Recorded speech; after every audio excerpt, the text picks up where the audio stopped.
Blog Talk Radio.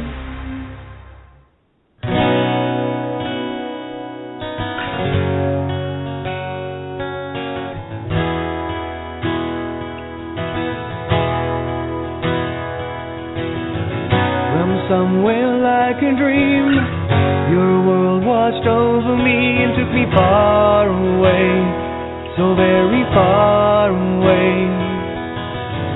Made sense of all things wrong, gave hope where all was gone. What do I need to say, really need to say? Your eyes are all the words I need, wanting nothing in return.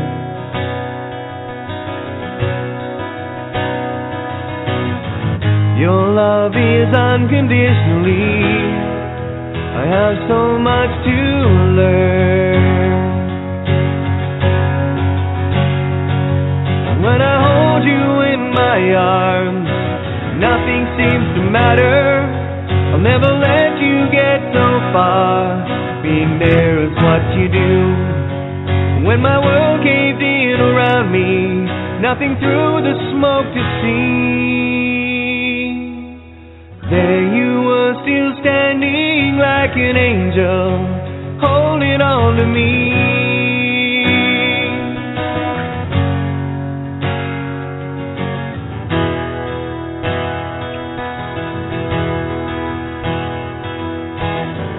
Somehow you pulled me through, turned faith back into truth completely, so completely.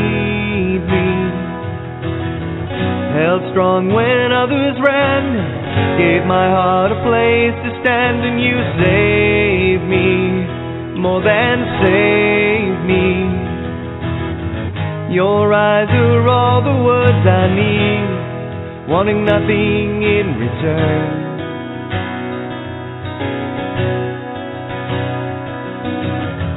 Your love is unconditionally. I have so much to learn. And when I hold you in my arms, nothing seems to matter. I'll never let you get so far. Being there is what you do. And when my world caved in around me, nothing through the smoke to see. There you were, still standing like an angel, holding on to me.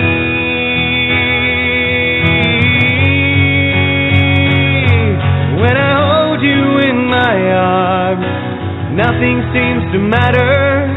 I'll never let you get so far. Being there is what you do. When my world caved in around me, nothing through the smoke to see. There you were, still standing like an angel, holding on to me.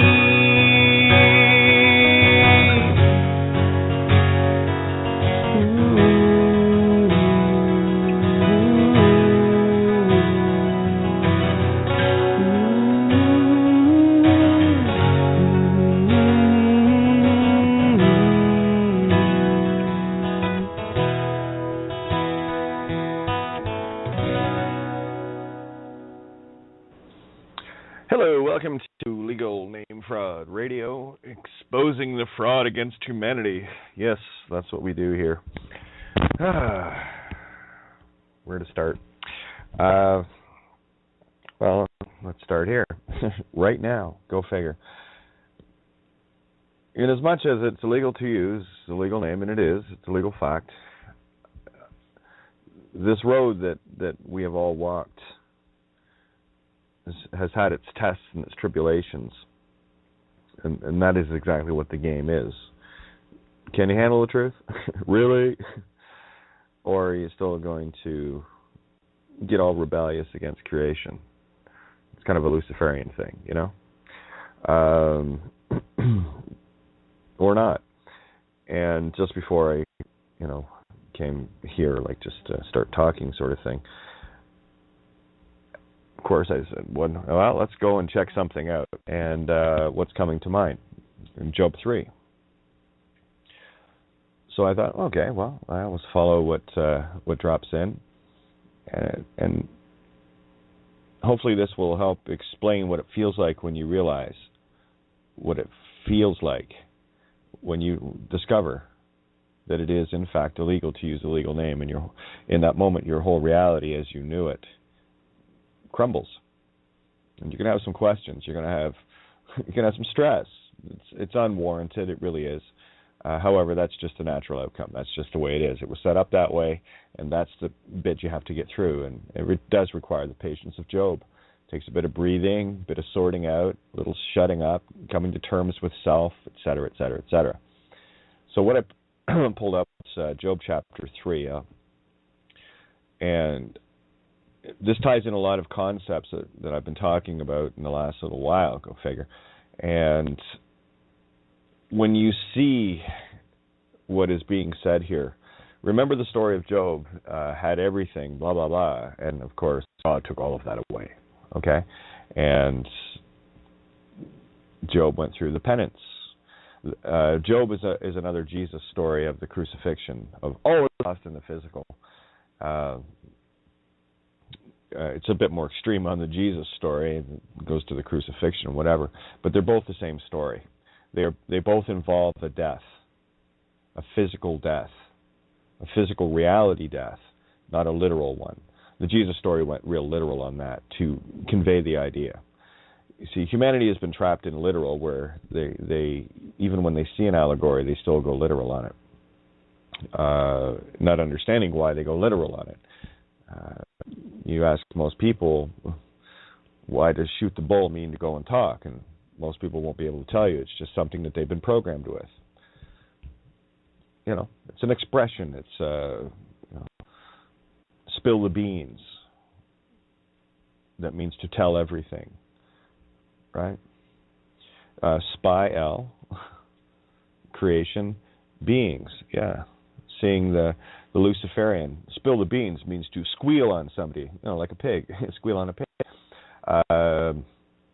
There was an expression in Ireland they used in school, was when the class wanted to screw around, they would always send someone over to the door to keep dick. Watch out, right? Yeah. They're keep dick. They're watching for an alternate intention, another opposite dick, an opposite intention coming to class. Teacher coming back, and everyone calms down again. Right? Usually resulted in a caning for the class, but that's another story. Anyway, so tonight I see this all the time. People, it's common. It's normal. Okay, I don't want people to think that panicking when they figure this out isn't normal. It is, and this is why it is your absolute requirement just to sit down and shut up and breathe.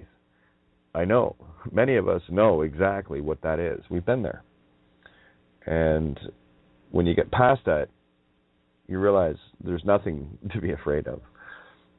But it takes a bit to take that conditioning that we've all been programmed with through schools and churches, religions, cultures, flags, you name it, to remove all of that. Because you got to remember, you've been in an existence in a complete state of unknowing, thinking you knew something, but you kept searching.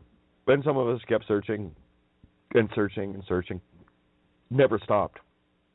A lot of humanity, they get to a certain level of spiritual enlightenment, generally stops at church. And of course, that's a dead end right there, because they're teaching you how to worship Satan, idol worship, and all the rest of it. So it's, recycle you into the grave and whatever, right? Legal name says you've got a tombstone for you. Let me just go to this before I get into the Job 3. I do like using the Bible as the tool it really is. It's a great lesson book. It's not a religious book. It's an allegorical. I can't even put a word to this. It has absolute wisdom and absolute bullshit in it. It's a black and white. Where legal has black's law, the Bible is blacks and white's law in it. Blacks has the white in it too. They just don't put it on the front of the book, right? Let me just scroll down. Is there something? I posted last night. I wanted to come back to. Anyway, welcome. You know, for any new people here, it can get pretty out there in a very anagogic sense. That's why you got to learn to breathe. You'll pick this up eventually. It's actually quite an easy skill. Requires some crayons, a little bit of your time, to do things for yourself. Where we've been trained into wanting others to do things, like a system to wipe our asses for us and things like that. Social insurance, unemployment insurance, all this other stuff. Why? Because you can't take care of yourself? Can't find something else to do? Anyway, yeah, it's funny how people get pigeonholed into one career, personified spirit ass. Here's a little something. I posted, again, I like to show the anagogics, everything relating back to pigs and dogs and sheep and lions and what have you. And I like using allegories to connect a lot of things. And, of course, a knot, particular knot, there's a few different, being Cub Scout, cadet, and all the rest of it, these things were in my reality at a very young age. And if ever I post things in order, play the game of see what connected these for me. And when I post something, there is a continuous thread running through it. There's an exact reason why that was posted, and that's a conceptual. Anyway, phonics, the phonics phoenix, this is what it is one who learns how to untie the Gordian knot by figuring how it got tied in the first place through language. First, you have to see how you've been sliced in two to figure out how to splice yourself back together. Now, splicing rope is a way of connecting two ropes semi-permanently, but this connection will give out before the actual rope will. One that you can only trust to a certain limit, but it will fail. Okay. A dog shank is a permanent way to make sure two ropes stay connected permanently. The rope will always break before this knot will, one side or the other. You power another's boat because they used a bigger rope where you trusted they would use the same type. Nope. They have their rope. You cut yours in two. You have yours. And that's the rope they used to hang you with. And that's the one humanity clings to. It's bound to break any time now. The smart ones are the ones that let go of this rope, wove their own rope long enough to let go of any ropes and just fly. Right? You stop clinging to the hem and you just let go and fly. It's just how things work. And you won't do that if you're in a state of panic. Here was the one I wanted to get to. Legal name says your life is written in stone and already written for you by another who seeks only your death and everyone else. That book comes with its own stone bookend, the end of that book of the dead. Recycled back into hell. Tombstone, where only idiots die in the OK Cour All, the All Heart, or Cour El, the Heart of Lucifer. Don't worry, they sell Coors Light here in hell. I know, I've had a few myself. You can leave this bar anytime you need. But you have to be alive to do so, not all live. Bad apples, though, so don't hang on that tree with them. Only bad apples fall from it, and they never fall far from the tree or the three. William Tell hit the wrong apple, about 4 inches too high, actually. Silly bastard, hit the good apple. Only moments ago, that apple was just hanging out, enjoying the view, while growing into the perfect fruit of heaven, and along comes some selfish bastard, grabs you, shoves you on his spawn's head, and shoots that innocent apple through the middle. Imagine what Daddy must be thinking knowing someone killed the apple of his eye. Yeah, pretty pissed. Move aside, Pop's got this one. LOL. P.S. Mom's taking care of your room. Last supper's on the table then. Our favorite movie on Disney. Yeah, creation itself. It's a little bit of a bowing thing, Oh, it looks like somebody didn't like me too much. They must have blocked me. Weren't even a friend, actually. Yeah, it was, thanks, Jim. Freak. Of course I am. Free spirit. Legal name equals freak.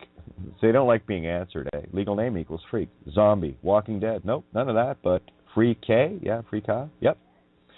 So, yeah, thanks for helping out. I like using allegories. But anyway, let's get over to Job. And again, the whole idea of Job was, can you handle the test? Can you have faith in creation? Or are you going to run to the churches and have some little savior idol be your master, coming to save you? You know, it's madness. It's madness. You know, people can't see the invisible wall that goes up with it's illegal to use a legal name, kills the system dead. But they can imagine some guy in the cloud with a, you know, penis, gray-haired beard and sends a kid off to Earth, and that kid gets slaughtered. You know, they'll believe that shit, but they won't believe the truth. It's crazy place. Anyway, Job chapter 3, very interesting chapter. After this opened Job his mouth and cursed his day. And Job spake and said, let the day perish wherein I was born, and the night in which it was said, there is a man-child conceived. Let that day be darkness, let not God regard it from above, neither let the light shine upon it. Let darkness and the shadow of death stain it, let a cloud dwell upon it, let the blackness of the day terrify it. As for that night, let darkness seize upon it. Let it not be joined unto the days of the year. Let it not come into the number of the months. Lo, let that night be solitary. Let no joyful voice come therein. Very Shakespearean. Let them curse it. Let them curse it that curse the day. Let him that curse it that curse the day, who are ready to raise up their mourning. Mourning, to mourn someone. Okay? Let the stars of the twilight thereof be dark. Let it look for light, but have none. Neither let it see the dawning of the day. This is the legal name reality. Also the meat stick. What are you doing here? Anyway, because it shut up not the doors of my mother's womb, nor hid the sorrow from mine eyes. Why died I not from the womb? Why did I not give up the ghost when I came out of the belly? Why did the knees prevent me, or why the breast that I should suck? For now should I have lain still and been quiet, I should have slept. Then had I been at rest. With kings and counselors of the earth, which built desolate places for themselves, or with princes that had gold, who filled their houses with silver, or as an hidden untimely birth I had not been, as infants which never saw light. There the wicked cease from troubling, and there the weary be at rest. There the prisoners rest together, they hear not the voice of the oppressor. The small and great are there, and the servant is free from his master. Wherefore is light given to him that is in misery, and life unto the bitter in soul? These are very strong questions that you will find asking yourself. I've asked myself all of these things. And this is the reality of not being a legal name, because I'm not dead. And when you actually come back to life, you see how dead this place really is. It's monkey chatterland. Anyway, wherefore is light given to him that is in misery, and life unto the bitter in soul, which long for death, but it cometh not, and dig for it more than for hid treasures. Yeah, we've been searching this more than, you want to go off and chase gold in the ground or something, like it's worth whatever. You do your thing. I went for the hidden treasures within, which rejoice exceedingly and are glad when they can find the grave. Are we there yet? Why is light given to a man whose way is hid, and whom God hath hedged in? For my sighing cometh before I eat, and my roarings are poured out like waters. For the thing which I greatly feared is come upon me, and that which I was afraid of is come unto me. I was not in safety, neither had I rest, neither was I quiet, yet trouble came. Oh yeah. It's funny how the people love to pick a fight, and you weren't even interested. And that's exactly what's happened to everyone that's ever been part of the legal name fraud. Humanity. Chapter 4. Then Eliphaz, the Temanite, answered and said, If we essay to commune with thee, wilt thou be grieved? Will you be sad if we come and talk to you? But who can withhold himself from speaking? You just can't shut up, can you? Behold, thou hast instructed many, and thou hast strengthened the weak hands. This is your job. Thy words have upholden him that was falling, and thou hast strengthened the feeble knees. See, it is your strength that strengthens others, so be strong. But now it is come upon thee, and thou faintest. It toucheth thee, and thou art troubled. Is it not this thy fear, thy confidence, thy hope, and the uprightness of thy ways? Remember, I pray thee, whoever perished being innocent, or where were the righteous cut off? These are the questions you ask within yourself. Whoever perished being innocent, or where were the righteous cut off? Well, you do that to yourself. It's a good question. Ask it to yourself. Don't ask me. I ask myself these things. Even as I have seen, they that plow iniquity and sow wickedness reap the same. That which ye sow, so shall ye reap. Yes. By the blast of God. Now remember, anytime you hear the word God, insert the concept truth. Just truth. Leave it there.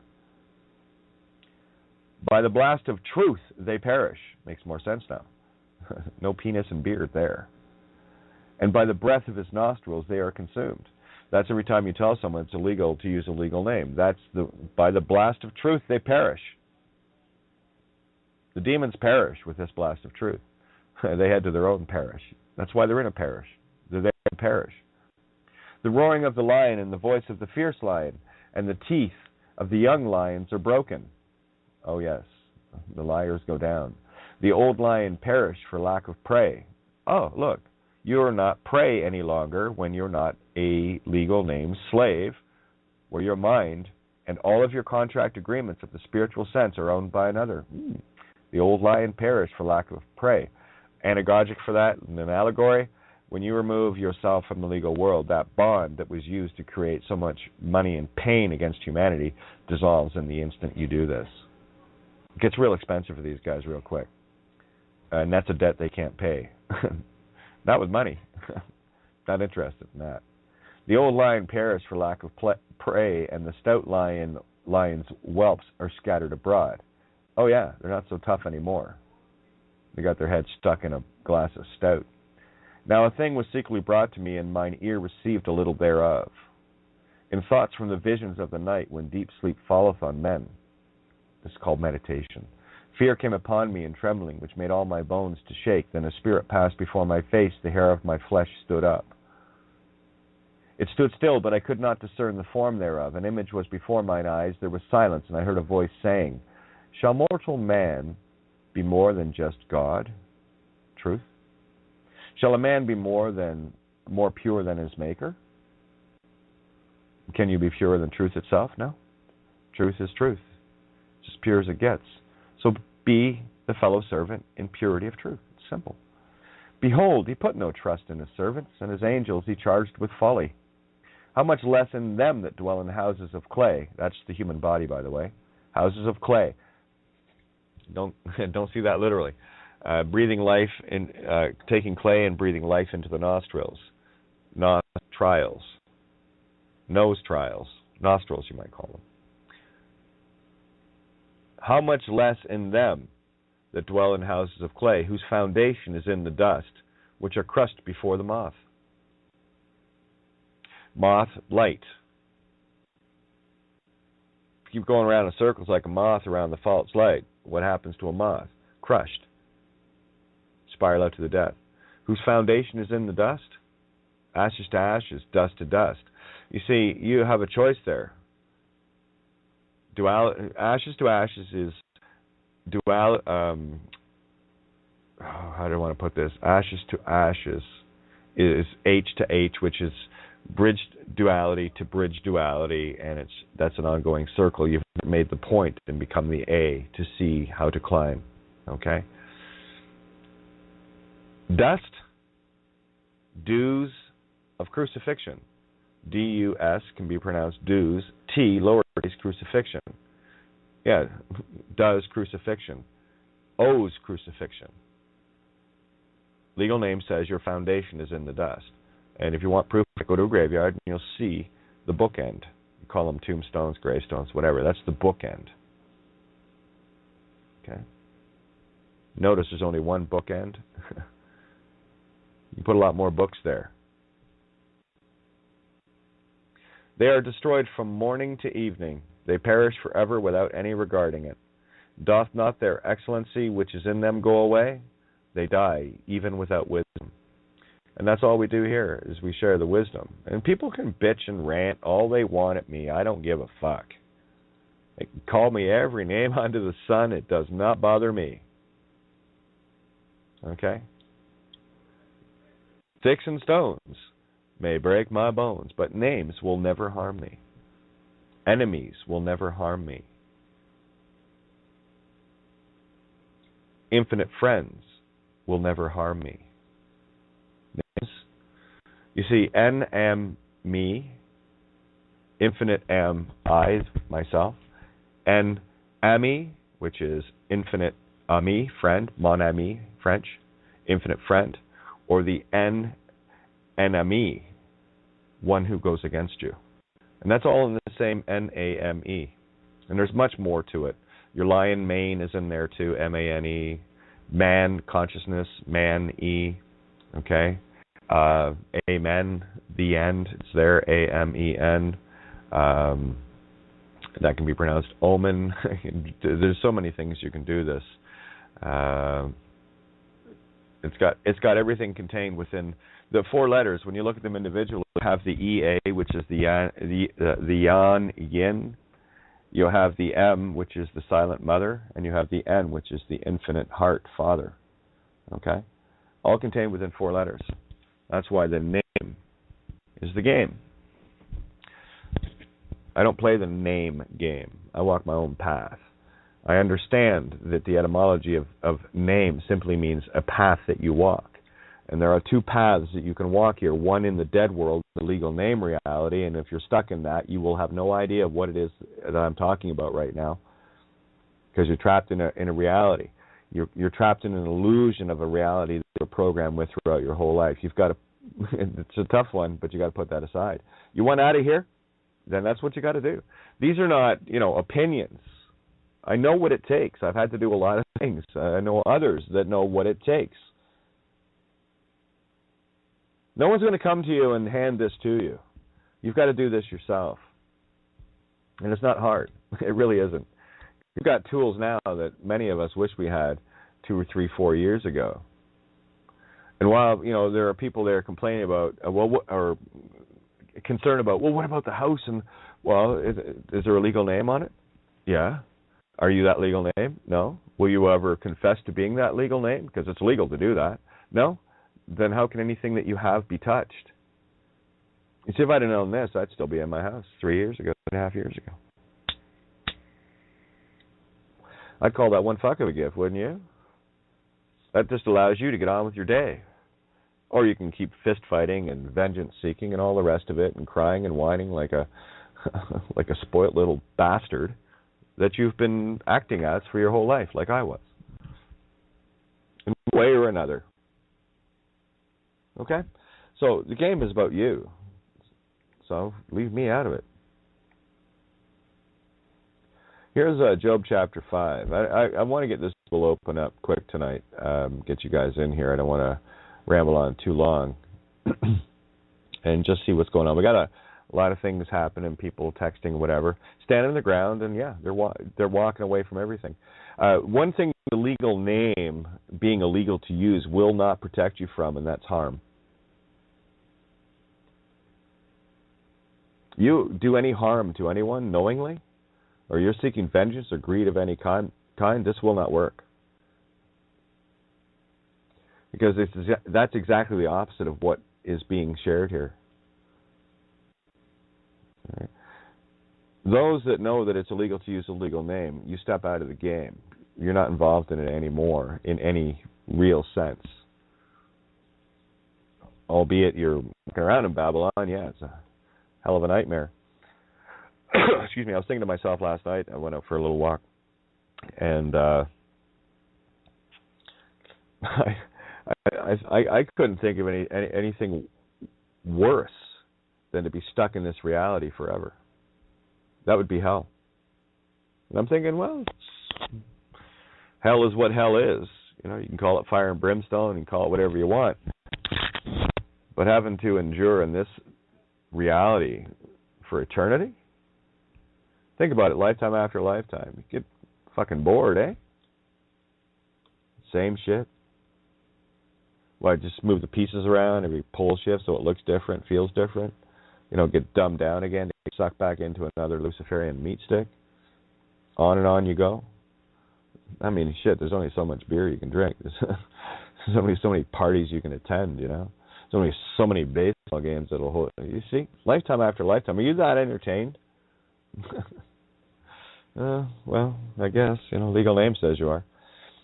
So I'll just do Job chapter 5, get these mics open. For those that want to call in, BTR listener 059 is the Skype call number, and the phone number is 347-637-3265. I do urge anyone that is new to the table, please call in. Don't be afraid of me or anybody here. It's just a phone call. It's just a bunch of friends hanging out, trying to figure shit out. It's pure and simple. This place is filled with evil and death and murder and war and raping and bullshit and slavery and all. The only mission I'm on, and I know others that are on the same one, is just to eradicate all of that. We'd make for a better world, don't you think? That's all we're doing here. We're just, what do you think of this, guys? And what's this like? Yeah, you think? Yeah, I see that too. Okay. And that's all we do here. We just kind of toss ideas around. I work at this all day, every day. It's all I do. It's all I am. Anyway, Job chapter 5, and then we'll get this table open. Oh, hit 1 on your dial pad to let me know that you want in the call on the phone, or open up the dial pad on Skype and hit 1 there. You'll see show dial pad. Hit the plus, show dial pad, hit 1. That lets me know that you want in. So, Job chapter 5. Let's put up with this. Oh, look, even Job's telling you, call now, if there be any that will answer thee, and to which of the saints wilt thou turn? Which direction? Which direction will you turn? For wrath killeth the foolish man. That's wrath, vengeance, killeth the foolish man. And envy slayeth the silly one. Envy always leads to vengeance, jealousy. Got my man, got my woman, you know? Really. I have seen the foolish taking root, but suddenly I cursed his habitation. His children are far from safety, and they are crushed in the gate, neither is there any to deliver them. Whose harvest the hungry eateth up, and taketh it even out of the thorns, and the robber swalloweth up their substance. Yeah. Whose harvest the hungry eateth up, yours or their own? They prefer to eat off your table. And taketh it even out of the thorns. Oh, they'll rob you blind. And the robber swalloweth up their substance, stealing your life. Although affliction cometh not forth from the dust, neither doth trouble spring out of the ground. You see, affliction not forth of the dust. You're not part of the physical world, so that's the dust. That's the does crucifixion. I'm not part of that. Neither doth trouble spring out of the ground. No, it's a clear path. Yet man is born unto trouble as the sparks fly upward. Oh, yeah. Sparks fly upward. That's your life source flying upward through what? Legal name bonds. I would seek unto God, and unto God would I commit my cause. Let's rephrase that into truth. I would seek unto truth, and unto truth would I commit my cause. And that's all I did. I know lots of others that have done the same. So that's Job 5, verse 8. There's that 58:13 again, eh? I would seek unto truth, and unto truth would I commit my cause. You know, if you say I would seek unto God, and unto God would I commit my cause, that's again worshiping a false idol. You don't personify this. You can't personify creation. Creation is all that is. And if you try to personify it into one God, what you're saying is all of creation is that one, penis-bearing, gray-haired guy or whatever the fuck these, blue monkey monsters, Hindu, whatever, it doesn't matter, right? It's all the same thing to me. It's all bullshit. Truth. Let's just make it truth, and it makes it clearer. I would seek unto truth, and unto truth would I commit my cause. It's illegal to use a legal name. That's the truth. Which doeth great things and unsearchable, marvelous things without number. Yeah, you see the magic when you step into truth. Who giveth rain upon the earth and sendeth water upon the fields. That's you. Yeah. Rain, water, truth. Yes. Who giveth truth upon the hearts and sendeth truth unto the fields, the felds, the ones that have fallen. Sending truth upon the fields. Fields. That's the creation of the Luciferian dualities. Yes, you send truth upon all. To set up on high those that below, that those which more may exalt it to safety. Yeah, this is the meek inheriting the earth moment for you. He disappointeth the devices of the crafty. Don't we? It's illegal to use a legal name. Bar system. Fucks your whole game up, doesn't it? Yeah, kills it dead. Just like you. He disappointeth the devices of the crafty. Yes, absolutely. So that their hands cannot perform their enterprise. They can't work their devil's magic in the legal world. It's Satan worship. Legal is Satan. Legal is as Luciferian as it fucking gets. So you decide for yourself how much you want to lick Lucifer's balls, because that's what you're doing with a legal name. You are mowing down balls deep, tickling your tonsils with bullshit. You swallow that, you speak that. Legal names sound like someone talking with a mouthful of cock to me. It's all sealed up. I can't talk right. Oh, take a tube and you thought the other cock. But see, your phonics. You got to play your phonics here. See all the concepts.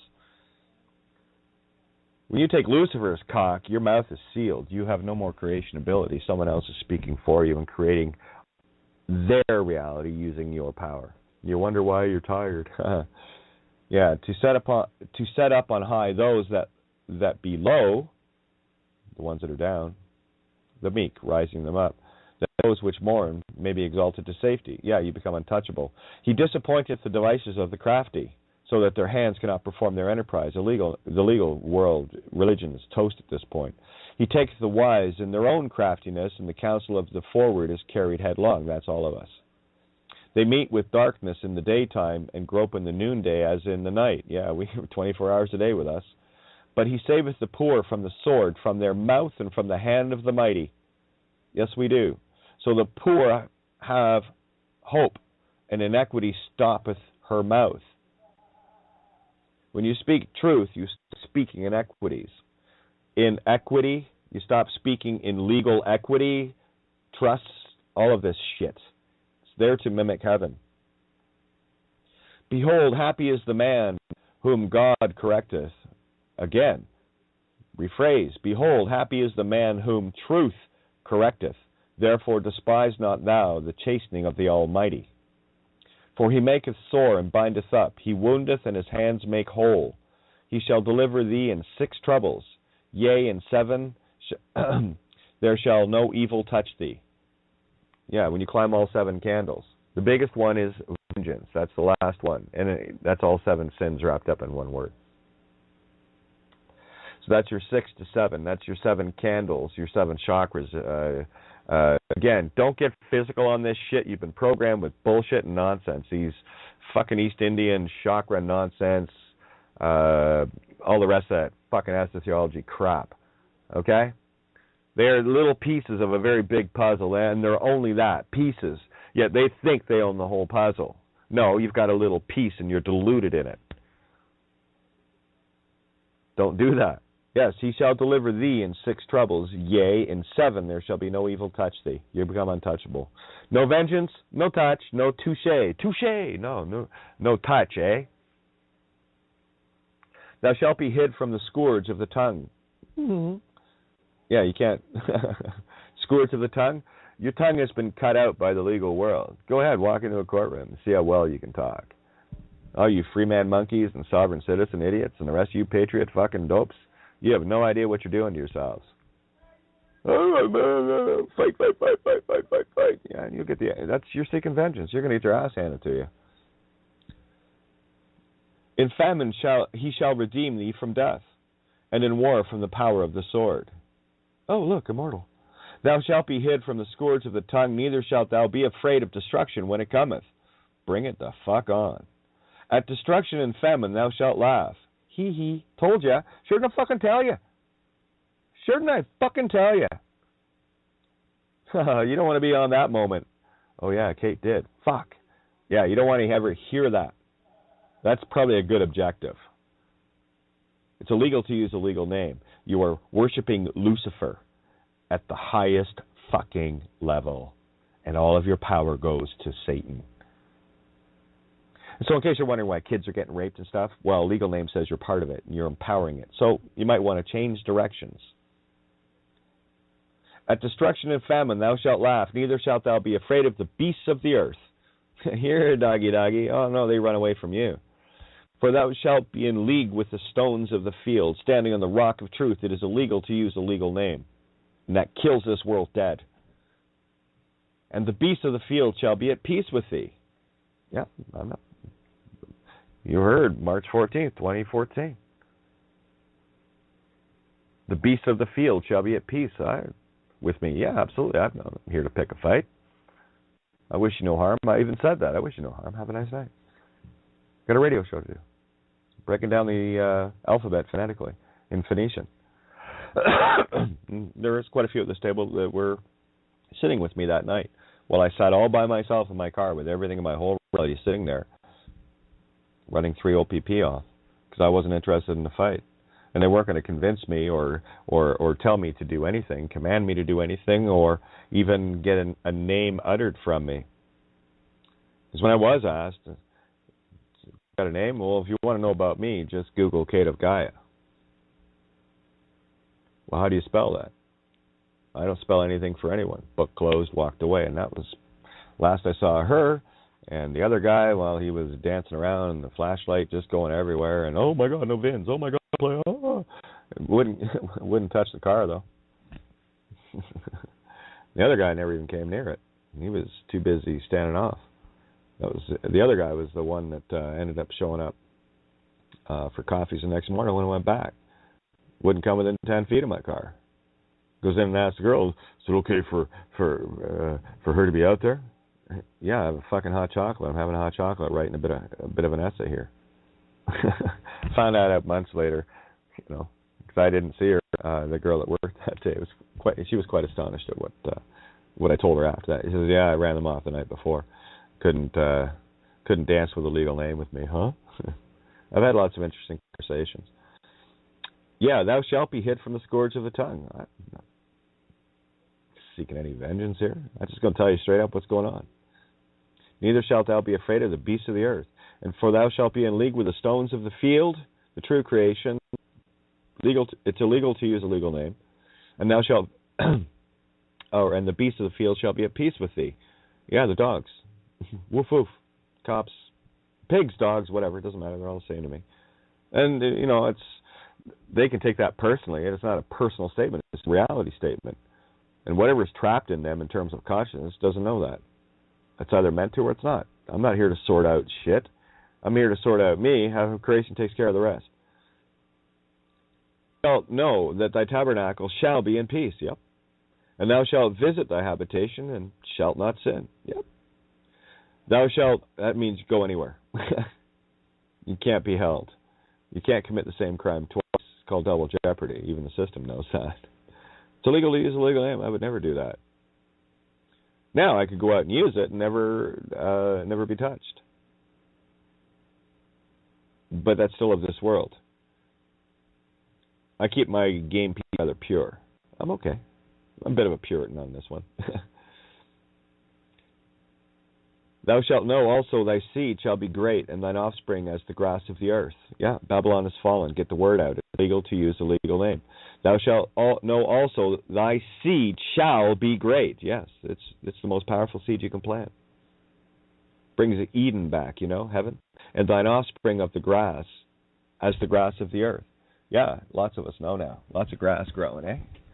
Thou shalt come to thy grave in a full age, like as a shock of corn cometh in his season. Lo, this, we have searched it, so it is. Hear it, and know thou it for thy good. Sure enough, I can tell you, it's for your own good. It really is. Might not feel like it at first, but it's for your own good. It's illegal to use a legal name. You worship Lucifer when you do. Gog, Magog, I don't care, whatever Gog, Magog you want to do. I don't. I was just thinking there, jumped into mind there, Family Guy. There was, which episode was it? The recent ones. Here, let me just see if I've already got rid of it. Anyway, there's a reference to the Kraken, to release the Kraken. You can't make this shit up, guys. My game is so easy to track, it's sickening. It's hilarious. Yeah, I've got an essay called Release the Kraken. You just see my face when there's, what's his name? Family Guy, Peter. He wasn't gonna turn evidence against the Kraken because he was saying release the Kraken, and as he's walking out, there's the Kraken sitting as the what do you call it? The defendant, and Peter walks by and says, "Hey," the Kraken says, "Thanks, man. Thanks for not turning me in." He said, "Hey, no problem, man. Good luck." You could make this up if you tried. It's hilarious.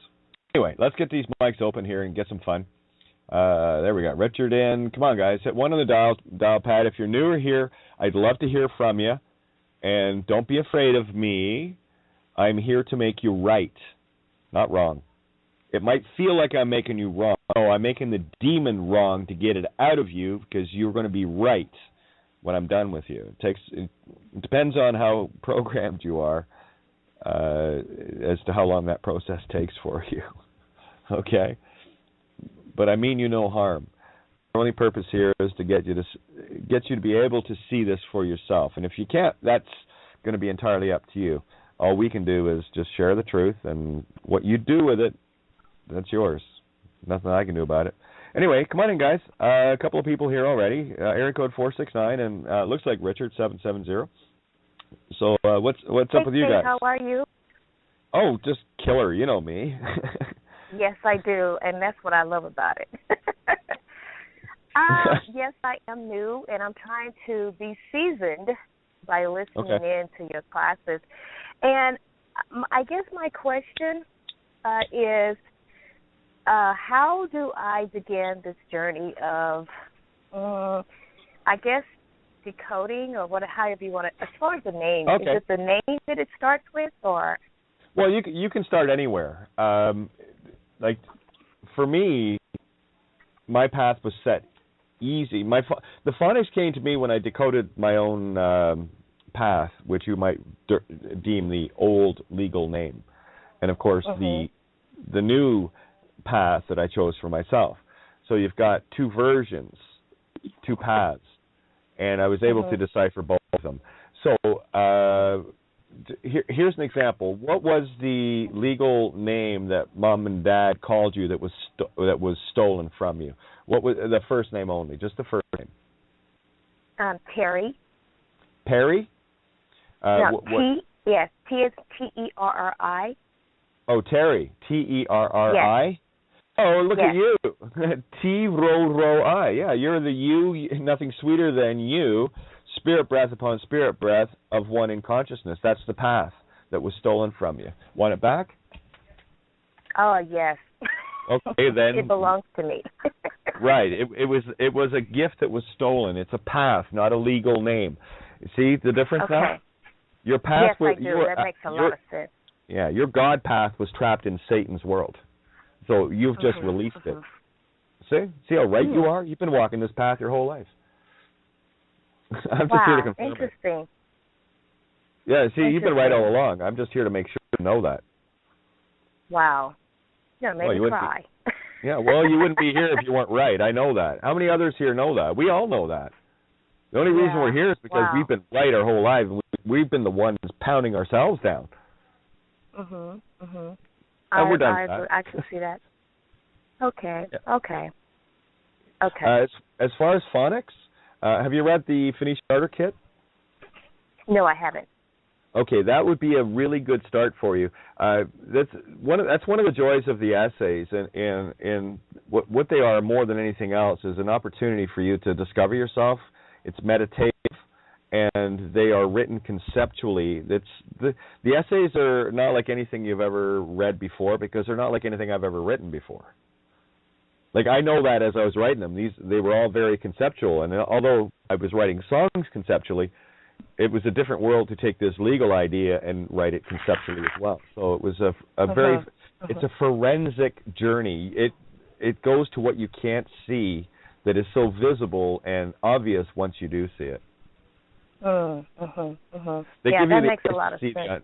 They give the eyes to see the unseen. That's all the essays do. And I mean, I say that very tongue-in-cheek. That's all they do. That's all you need to know, though. Crazy, huh? Yes, I got it, though. I'm going to keep tuning because it resonates with me so much to where it's like the system in me that's telling me that I don't get it, but I know I do because it makes too much sense. That's the problem with truth. That's why it's such a bitch, because it makes so much sense, and it's like you feel like a retard to go against it. Exactly. Yeah. That's all. Okay, here's a basic truth to show you what this really. This is the same truth as it's illegal to use a legal name. Watch this. You're standing on the rim of a volcano, and it's bubbling up lava. Jump. Would you? No. Legal name says you jump. Involuntarily. You literally push yourself off the edge of the volcano into the lava. So that's a pictorial of what the legal name does you spiritually. It's a true story. Wow. And when you get this back, sweetie, oh my. Here, go back to Job. That's why I love the Bible. It's something that can resonate with a lot of people. The born-again Christians, like the really intense ones, the fanatics. And I don't care what religion. If you're a fanatic, you're a fanatic. Yeah, I agree. That's the heart, not applicable tick. Fa-na-tick, right? See, where they're fanatic, we're phonetic. Yes. Well, I'm gonna step back and I'm going to keep listening. That's what I'm going to mute myself because it's noisy around, but I'm listening. Thank you so much. Oh, no worries. Is there anything else as far as, are you starting to play with crayons with Phoenician, taking a word apart and stuff yet? Have you been playing with that? I started that last night when you were talking about body and vault, and yes, I started that last night, and I thought it was interesting. So that's what I've been doing now. It's almost like consciously I'm just taking words apart. But I'm trying to see if there's something else that it's a tool that I need to kind of push me along. No, you've got it. It is this easy. You've already got it. So, and here's one question I will ask you. How hard is it to talk to me as a new person? It's not hard. No, is it? No. Oh, okay, just making sure. I just want to make sure you're comfy, everything's cool, you don't feel stressed, or there's none of that. No. No. There's none of that radio host shit going on in your head, right? It's just me, right? No, it's one of those things where I'm one of those, if you talk about my mom, I'll help you with it because I know it better than you. So it's like if somebody was to call my mom a bitch, I said, no, you're wrong, she's a whore. That's the kind of person I am. Okay, good enough. See, so. I treat this table like a park bench. I'm just sitting feeding the pigeons, and someone comes up, I just strike up a conversation. Hey, how's it going? Did you know it's illegal to use a plane? That's my reality. So help me feed birds. That's all. Yes, thank you. Oh, no worries. Thank you. I mean, we learn together, and it's the things that especially newer people can bring here that can help us that have been at this for a while to really fine-tune it to help you even more. So when the newer people come in, it actually helps everybody more than you can imagine because we're at a subtle point now where what are the little things that are stuck there with people, and look at your only concern is decoding. Look at you. Perfect. Once you start doing it, you said you were started last night. Excellent. You already got it. That's all you got to do. And I know it's unbelievable, but that's all you got to do, and you'll see it for yourself. It's not rocket science. I agree. I'm with you. Welcome to kindergarten. It's awesome. Thank you. Yeah. That's all it is. Oh, that's awesome. Yeah. T, Latin, just to reinforce. See, you've been walking your path all along. T, Latin for you, nothing sweeter than you, itself, yourself, nosce te ipsum. Ro, double spirit breath, the breath upon breath of I, yes, the all-seeing I, the self in all. Beautiful path. Oh, wow. That you just resonated that. Now, that, I got that one. Mm-hmm. Because at one time, at one life, I was one of those that said I didn't want to see myself in anything because I didn't want anything out here to reflect me if it's such an illusion. I didn't want the illusion of things to reflect me because that wasn't who I am. But then as I started developing more and more, then I realized I am everything. Funny that. That's what it looks like to me. True story. It's like I am everything.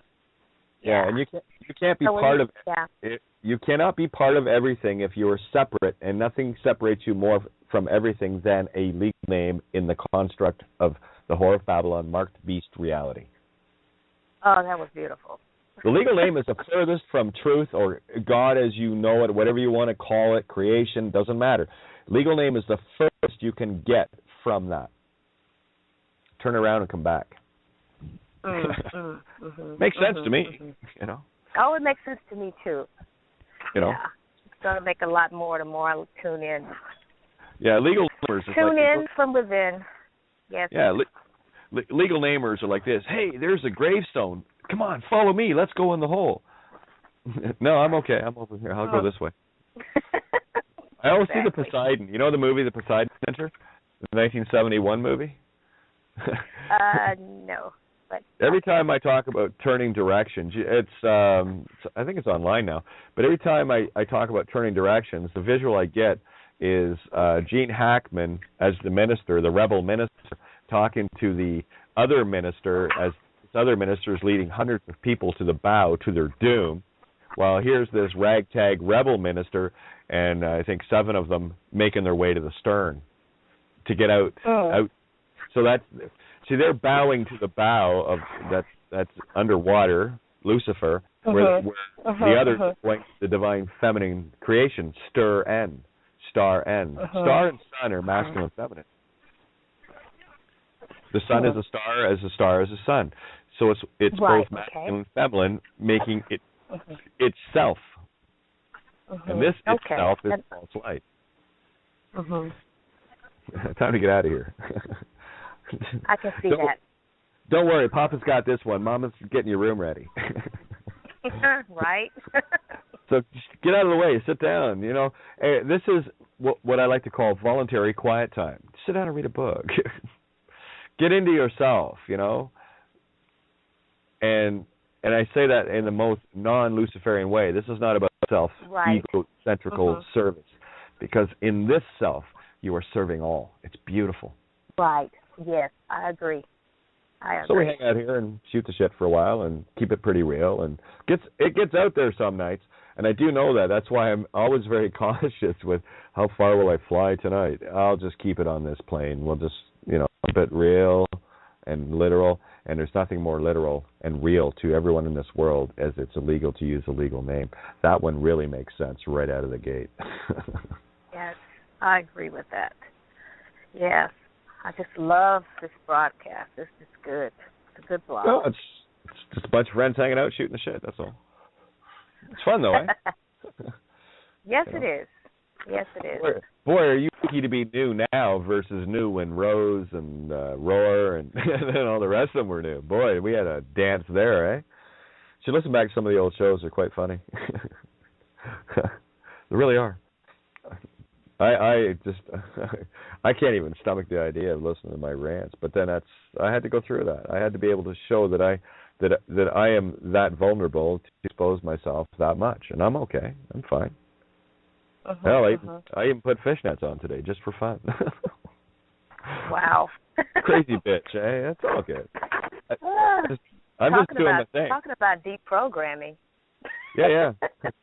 I'm just doing my thing. It doesn't bother anybody. If it does, that's your problem. It ain't mine. I'm just doing my thing. You go ahead and do yours. I didn't do anything to you.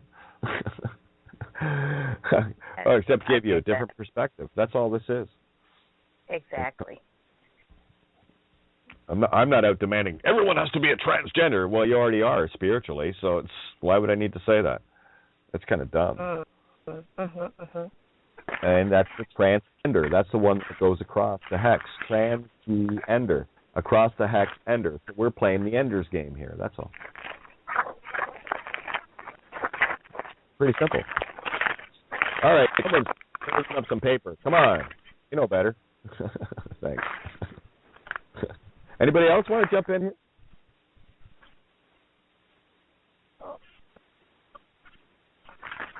Oh, wait. I got the mic. All the mics are open. Anybody else want to jump in here? It was great to hear from Terry. Or are we just going to play paper sling? Hey, Kate, I'll jump in a minute. I got to get pulled over to better sale. Oh, okay. No worries. Yeah. It's all good. Hey, I got my hand up, so I was going to talk, but I'm running in the road. It's going to make a lot of noise. Oh, no worries. Hey, we got Borean.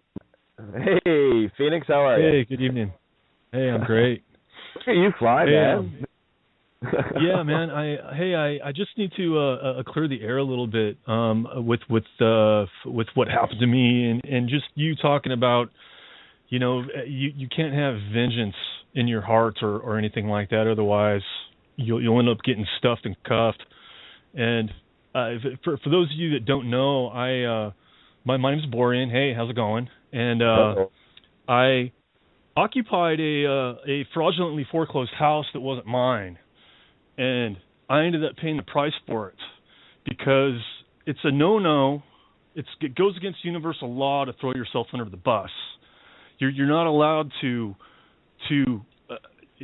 go out of your way to inflict on someone else's free will choice, no matter how benevolent your intent is. Mama and Papa Divinity don't like that a whole lot. But that being said, that's the whole reason why I paid the price, and the universe came down so hard on me. And it has nothing to do with the fact that that legal name nonsense doesn't work. Hey, Borean. Blah blah blah blah blah blah. That's a bunch of bullshit. Go ahead. Borean, here it is in a nutshell. Each and every one of us has a unique experience to bring to everyone, and what each and every one of us goes through to find these lessons. And that's the intent for me. I've been through the mill. You've been through the mill. Many of us have been through the mill to bring these lessons of what you should do and what you shouldn't do. And we have evolved together, and each one of us has paid a different price for a very, very specific different lesson. And that's what each one of us brings here. And Borean brings a very specific lesson, as do I, as does every one of you. So what Borean's sharing here is his specific lesson, what he learned, and he's bringing the gems to share them. Yeah, exactly. And I just want to just those that are new to this whole thing and coming in and I just I want you to know that just basically, Kate, what we have discovered here is truth. It's undeniable truth. And once you stand in it and once you become it, you become invincible. You become untouchable. It's just like you said earlier. They can't touch you. They're not allowed to. It's impossible for them to cause harm to you. It's not even in their realm. It's not even in their scope of things. The dead can't touch the living. That's just how it works. But anyways, I just wanted to just jump in and just reiterate the fact that it's all true, folks. This is reality. This is what's going on in the world, and it does take a little bit of a leap of faith. But once you realize that this cliff that you're looking over that looks hundreds of miles down is only an inch. It's like stepping off a curb. It's and it's ridiculously easy and simple and all that good stuff. And I just wanted to reiterate all that, Kate, because I've had people kind of attacking me over my situation and basically trying to rub my nose in it. Yeah, they will. And all that's doing is showing where they're at. Go ahead. Okay, here it is in a nutshell. Thank you, Borean, for having the balls to go and look. You see, those that want to talk about Mikey, I ain't going to try it, you try it, I ain't going to try it, you try it. Hey, give it to Borean, he'll try it. And then you'll come back and go, yeah, it was great. No, they've never tried it, so they don't know. So they're still trying to describe life cereal, and they've never even opened the box. And get used to this. This is the mockingbirds that you will find. Okay, what is the allegory of a mockingbird? The mockingbird is unique in that it does what? It mimics every other bird. So this is why, hush now softly, can't you hear the mockingbird? She must be near. So pay very close attention to what song they're whistling. And if it sounds like the same song the other legal name is whistling, it's because they're whistling the same song. And they're one mockingbird that is mimicking the dead bird system. Okay, so you are simply one that can hear the mockingbirds sing and can delineate. No, that's a crow. Nice try. No, that's a raven. No, that's a blue jay. No, that's a... So what you're able to do, while every mockingbird legal name is whistling the same tune, you can decide which one is the robin and which one is the raven, the demon and the saint. So that's why I don't pay any heed to them. And yeah, this is the amazing part. Because here's a little anagogic that we can share, Borean, because you've got the same experience in a different way. What you're going through is exactly the same thing I went through when the Judge Bows video. Had all sorts of people making conjectures and assumptions and presumptions, but they weren't there. So they don't know. So if you weren't there and you don't know, I really haven't got time to talk to you, because all I can do is tell you what happened. I was there, and this is the net result of what happened. And even telling people what happened, they don't want to believe it because they're too busy wanting to be right and all the rest of it. So I just ignore all that. That's why no one's opinion matters to me. Now, someone like you, it's not an opinion you're sharing a real-life experience. That's what I'm listening for, because I know it's true. You've been through it, and you don't need to make shit up. This is crazy enough. Okay? Yeah. Huh? You know, so yeah, it's exactly. just stay the course, get used to it. I am, and I'm completely unfazed. I'm completely unfazed, and the whole reason why I just needed to clear the table and speak up is not for me. You know, I have this figured out. I couldn't give a shit. You know, that, you know, just like you say, sticks and stones. You know, names will never fucking hurt me. You know, all that stuff. Yeah, but it's the others that are closely following, you know, me and closely following my steps as you. And I just want to clear the air for them that, you know, these people that they don't know what they're talking about. You know, they don't have a clue. It's just as you said, you know, there's a bunch of fucking mockingbirds. And unless you walk this walk, and it's a fine line here, you know, that space between oil and water, it's a very fucking fine line. And unless you are walking this walk, you can't talk the talk. It's basically that simple. And you know, speaking of which, I just saw a thing that our old buddy Kevin Annett is like up for a Nobel Peace Prize. Did you see that shit? Oh yeah, they love to. Again, anyone that gets a Nobel Peace Prize gets it because the originator was a dynamite maker, and it's Nobel, knowing war, to things into pieces, prize A, to pry away creation. Yeah, and that's exactly what he does. So, you know, they love their little awards. Demons love to award demons, and, you know, I'll tell you, I'm not up for any awards, especially not the Miss Congeniality. Don't want them, don't need them. I'm good. I got all the awards I ever wanted and needed in this lifetime, and they're, you know, what are they now? Nothing. Doesn't matter to me. What they are is experiences. Here's a prime example of, like yesterday, Marty Leeds showed up. I think was on I think it was on my page. I thought I'd blocked him actually because I just don't have time for monkey chatter math.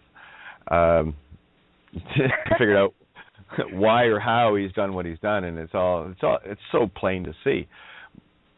But here he is. He comes in and he what does he post? Cade of Gaia debunked.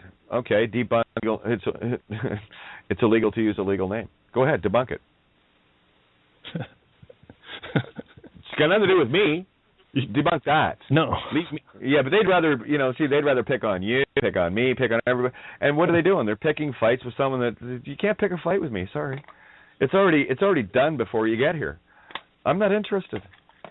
Go and play sticks and stones somewhere else. The slings and arrows of outrageous fortune won't change my to be and not to be or not to be. I am who I am, and I'm okay. It's really easy. Just saying. Well, let me say something here too. Yeah, go ahead, Rich. Borean, thank you very much for standing up for life. I really appreciate that. It's my pleasure, man, and no sweat. Well, hey, look at you Scorpio warriors. Bindi and you, two prime examples, have been through the mill, and, again, you've got the game piece. I'm here to play the head fake with the Gemini, right? Okay? You guys are front line and mucking right through. You've got the wherewithal to do it. It took me a while to get my Scorpion into gear. So in as much as people might see it as a negative, I see, Scorpio, that's the most potent to come in with to recreate you or destroy you. You guys are walking the fence of fences in Scorpio. Okay? And when I see people like you, Borean, and Bindi, and Scorpios that I know that have been doing the work, I know a few, and I know a few that have been right here, like with me, that are still, they're doomed. They're gone. There's nothing that can be done. It's not like I didn't tell them. So I'm good. I got another Scorpion warrior is Mags. So we got a trinity. There's a trinity of Scorpios I know that are front line, have been through the fucking mill, have had to stand their ground to such a level, and there you are, and you bring this to the table, and not only am I in this table, all of consciousness is grateful because you were able to stand for you, because you stood for all when you did. I'll stand with you eternity long in that position. Shoulder to shoulder. Yeah, well, see, we're Scorpios are kind of just a living paradox, just where not only are we the betrayer of mankind, we're the betrayer of ourselves. And we have to betray ourselves in order to find the truth in all this. And once we can, betray ourselves enough to figure out what that truth is, we're more than happy to share it with you. And well, it's nothing special. I'm nothing special, dude. I'm built for this. Just like you, I'm built for this shit. Yeah, well, that's the neutral. You see, I don't want anyone to have any illusions that there's something special about me. We're all special. We all are. Back to Family Guy. Oh, Mama's little favorite comes up in the episode too, right? You're all creation's favorite, but creation doesn't play favorites. Because I said this the other night. There's something about each and every one of you that is my favorite part of you. That's what makes you my favorite, and you're all my favorites. Okay? So I don't differentiate between one skill being greater than the other. I see them all as equally important, equally special. Absolutely. And that's what I look for in every one of you. That's what I look for in me. What's special about me? Yeah, I got some shit going on, but that's irrelevant. Because the true game is the one I'm playing now. And you don't hear me playing guitar too much. I'm not doing a lot of flying or scuba diving, right? So this is what is most important to me. Oh, there's those other things. I'd love to be doing them, but they're not as important to me as you. I've got all those things. I've got the experience to share, and I've still got a guitar here if I want to flip a tune on or something, or I can play it on the. So, again, I'm just here hanging out with the rest of my friends, having a little chat, just try to sort this bullshit out, and that's all we're doing here. Mental note for everybody: just because you've got one zodiac that you might be thinking of, that's your initial game piece. You got to figure that one out first, but you got to figure out all 12. And the only one you got to kill is Leo the Lion. That's coming from a Leo ascendant, by the way. You got to kill that motherfucking liar in you. That's Satan's heart. Talk about a missing day. Yeah, the one day, the zodiac. What is a day in heaven? 1,000 years. Yeah, get rid of the liar in you. Once you surrender the will, Leo is about I will not. Once you just simply step back in, and it's so defeatist. When you get into a state of full surrender to truth and knowledge, you're not surrendering at all, but you are. It's allowing creation to. This is you in free will choice. Free will choice. For me, this is what it is. Creation is what creation is. I accept all that is, and whatever happens, happens. I'll deal with whatever creation thinks I need. That's my game. What do I need? Show me. And creation always does. And I've had some rough tests. So have you, Borean. So has Rose and the rest of us. We've all had our rough tests here, all from a different point of view. And we bring them here together, and we put all of these pieces together to see the simple truth of it. And the simple truth, the simplest truth I've been able to find in this reality to destroy the lies is it's illegal to use a legal name. Start from there. And once you get the notion, yeah, it is. It's illegal to use a legal name. It's not a contract, anything to do with you. Birth certificate had nothing to do with you. That was between mom, dad, and the state. The only reason it has something to do with you is because you were made to believe it has something to do with you, and you don't want to upset mom and dad. Well, but we gave you that name, honey. You have to. No, you actually paid to. You didn't sell it. You actually paid someone else to take it. So it was not only was it a gift. It's like, here's a card and here's $100 in it. Okay? Do you want to be contracted to that? Hell of a disease. It's called death. Legal name is the disease of death. Cut the string. As I was reading through Job there, I know it's difficult to comprehend it at the same level if you're not reading along with me. But you're getting the idea. And it doesn't matter where I go in that book, I can pull the same story out, because they're all the same story. It's about you. Do you have the strength to stand in truth? And this is the only test you have to pass. That's it. I could make it difficult, but I got to tell you, that realization is difficult enough on its own. So that's why my only advice I give anyone is, when this clicks, or when you just get notion of this, what I need you to do more than anything else is sit down and breathe and calm yourself down. Clear your mind. If you want to clear your mind and breathe, go read the essays. That's breathing all by itself, because you're going to be learning about you. And the things that you already know to be true are going to be confirmed for you, as they were for me and others. You get to see it for yourself. And the good part is, you're not going to have to deal with any opinions or whatever that I might have, because I don't have opinions. And you can formulate your own ideas finally, outside of the matrix. And that's all the essays do. It's a good way to breathe. So take the time. I like to think that at least a little bit entertaining, and I don't know. They're not boring. Is probably what I'm looking for. I hope the essays aren't boring, but they are boring. They'll bore you right to the truth. They'll just drill a hole right through there. And I'll do whatever I have to. I sit here every night. I'm golden. I have the patience of Job. Motherfucker was right. So I'll stick with that. Works for me. Here's the thing. You can go through the whole book. Yeah, Moses was right. Jesus was right. Job was right. Abraham.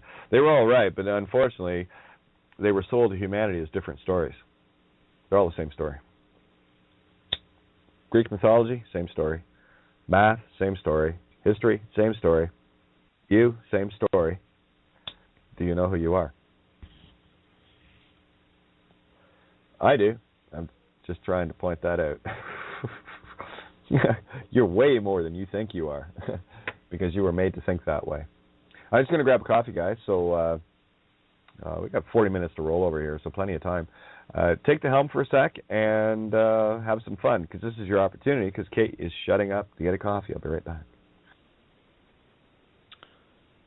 Yeah, hey guys. By your actions, you are known. This is how you get known in the universe, by the things you do. And once you find out this truth, and truth about anything, if you don't act upon it, and if you don't stand in it, then what's the point?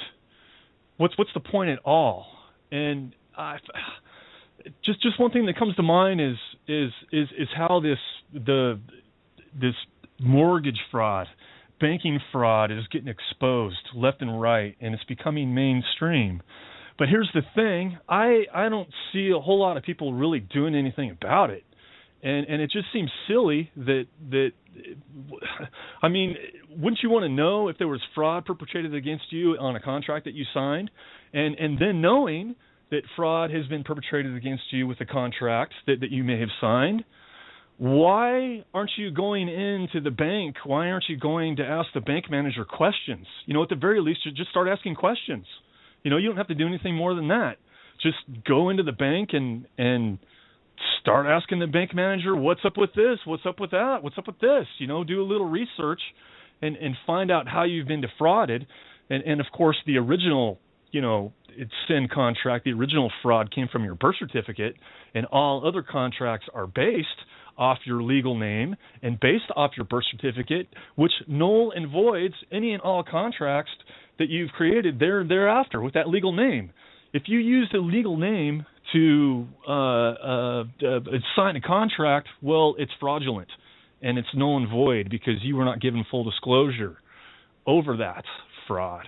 And just, you know, I just, maybe it's my Scorpio-ness in me, I don't know, but when I discover truth or if I see a wrong that it's within my power that I can make right, then I'm going to stand up and do it. I'm going to stand up and say something, and just unless you do, nothing's going to change.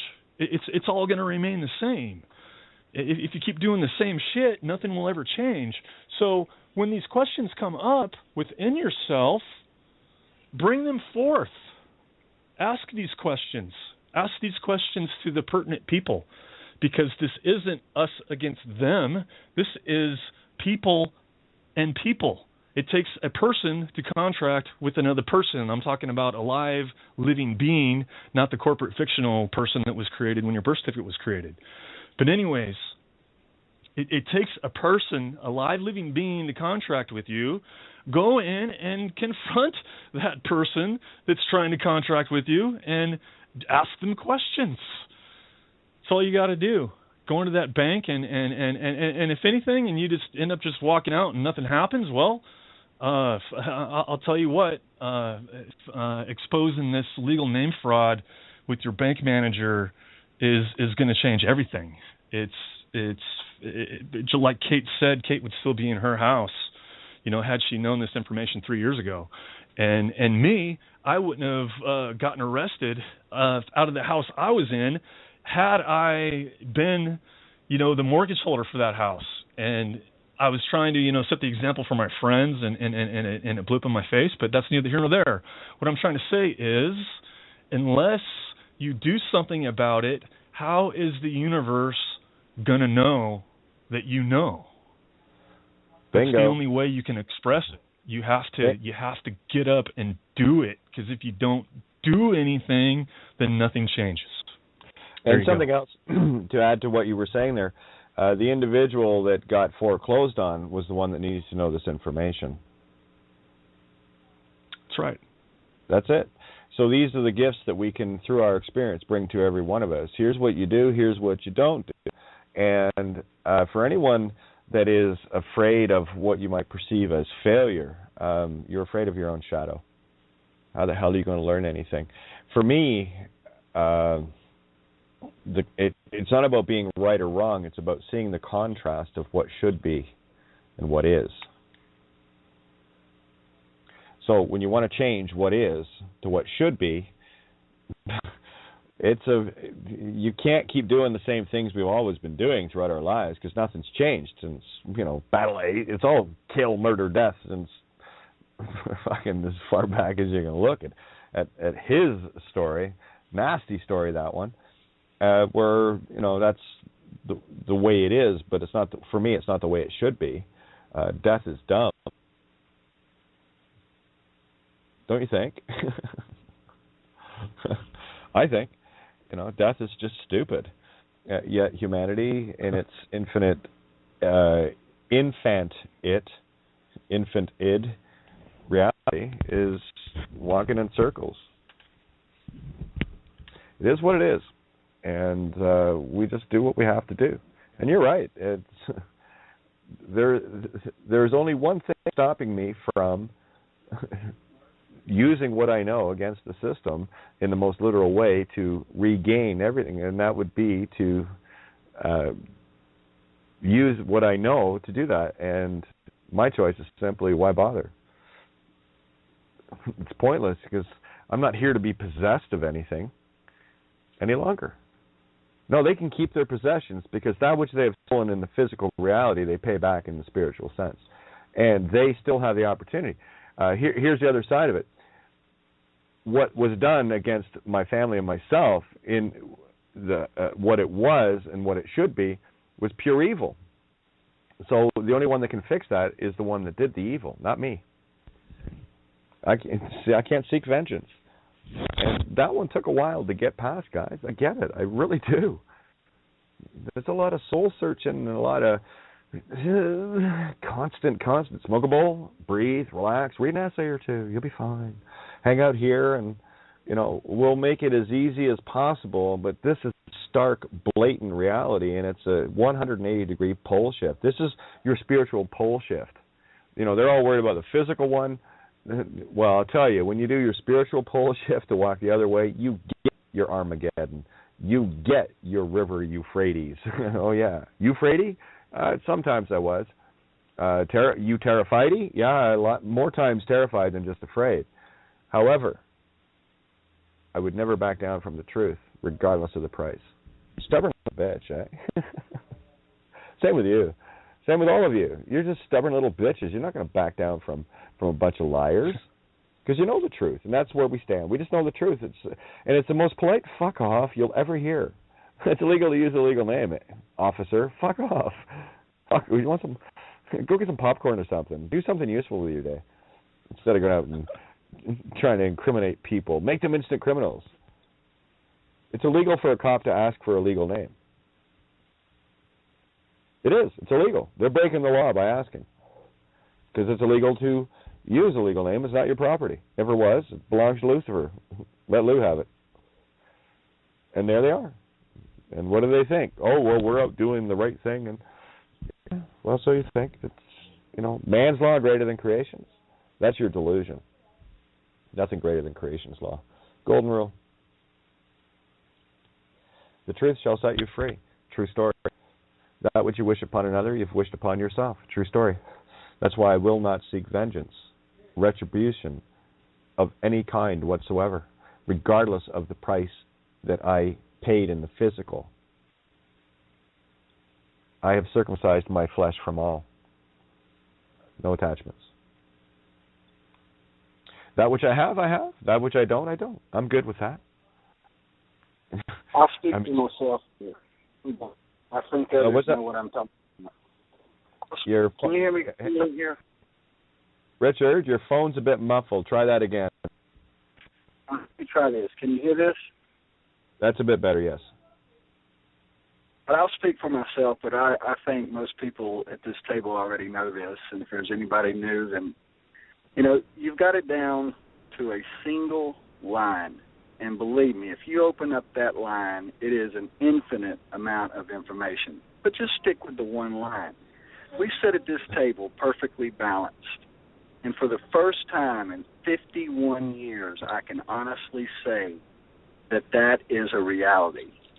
It's illegal to use a legal name. Have a nice day. And then I come and I sit at this table for 3 hours in the evening with my friends, my true family. I sit at this table. And if this world burns to the ground, it's not my world. I set the fires. That's what I do. In fact, I set one today.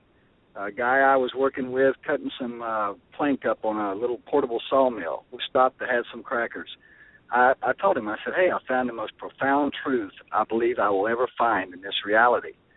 Perks his head up and looks at me and says, what's that? I said, on Google, there's several sites that, tell you about the legal name fraud.